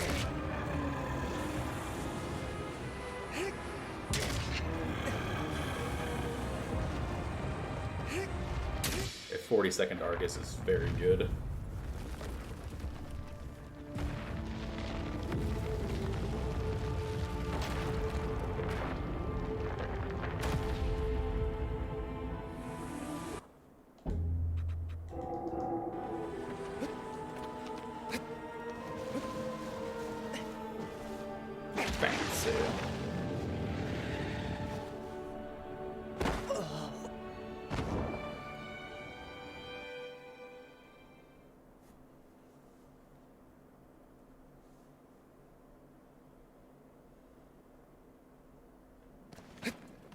We get to see the Malice skip one more time. Hopefully pitless this time. It doesn't really change anything with the actual like timing. Actually timed it out and noticed that it doesn't, like, there is no delay or anything. It's about the same as going immediately into the last pit.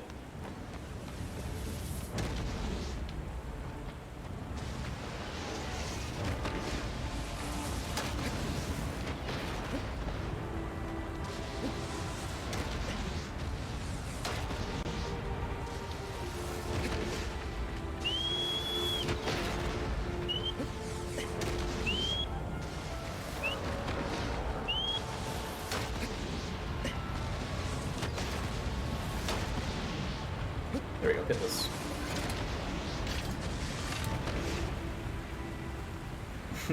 Roll, baby. Hey, what's up and all? Yeah, and there's two different strategies there to do the skip. I prefer doing a roll after the first like pit that we jump over. But most of the community prefers to do like a whistle jump.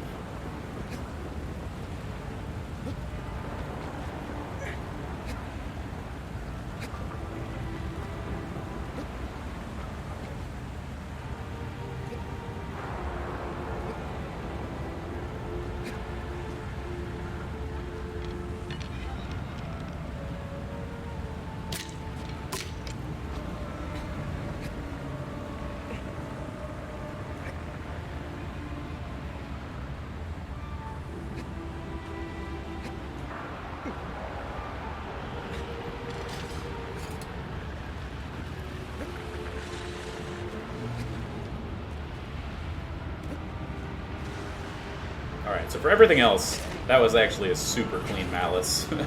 That was very, very clean.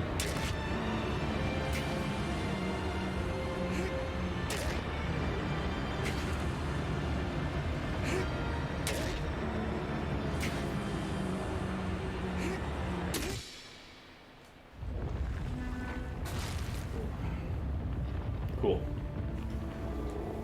It makes me feel pretty good about that. I was a little worried because there are some slight timing differences with at least how I like get myself, or at least ensure that I'm in the same like position as I need to be for Malice. But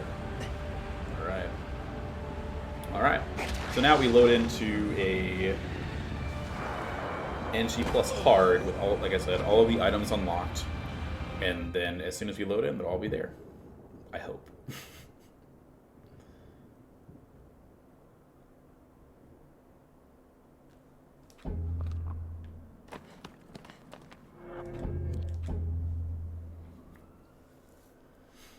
Then we're gonna New Game Plus,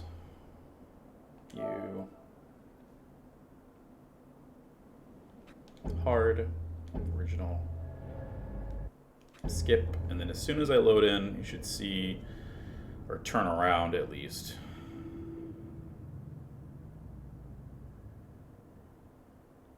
There you go.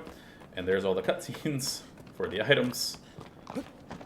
We turn around an aggro, get some zoomies.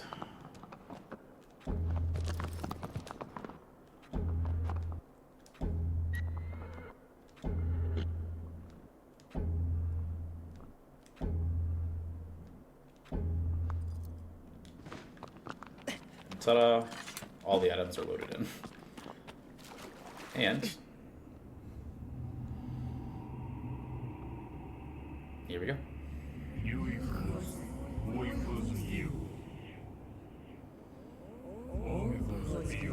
And we'd have to wait for Dorman to go through his whole explanation of what every single item is. You can't skip this, so nestle in, chat. We're here for a bit.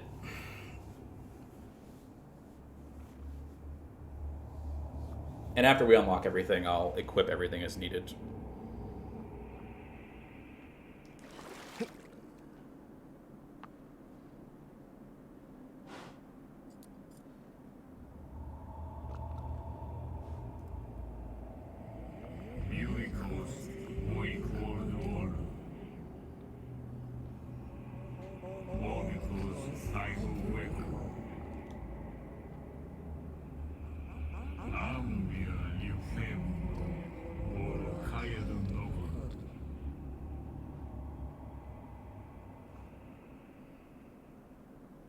Yep, so take less damage. We got the Cursed Wander skin.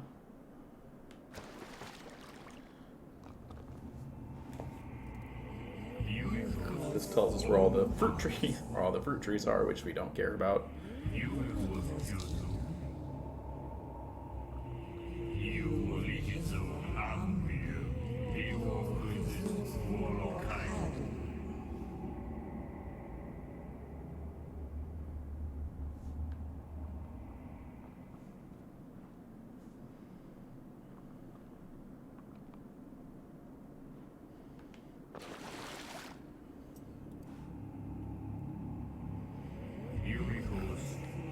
The harpoon is a fun item to use, actually, because it does a ton of damage, and it's actually useful in an extended category that we have called NG+, where you play the game on easy mode with max items and stats on normal any %, and it's used to make it so that we don't we can still one cycle dirge, basically.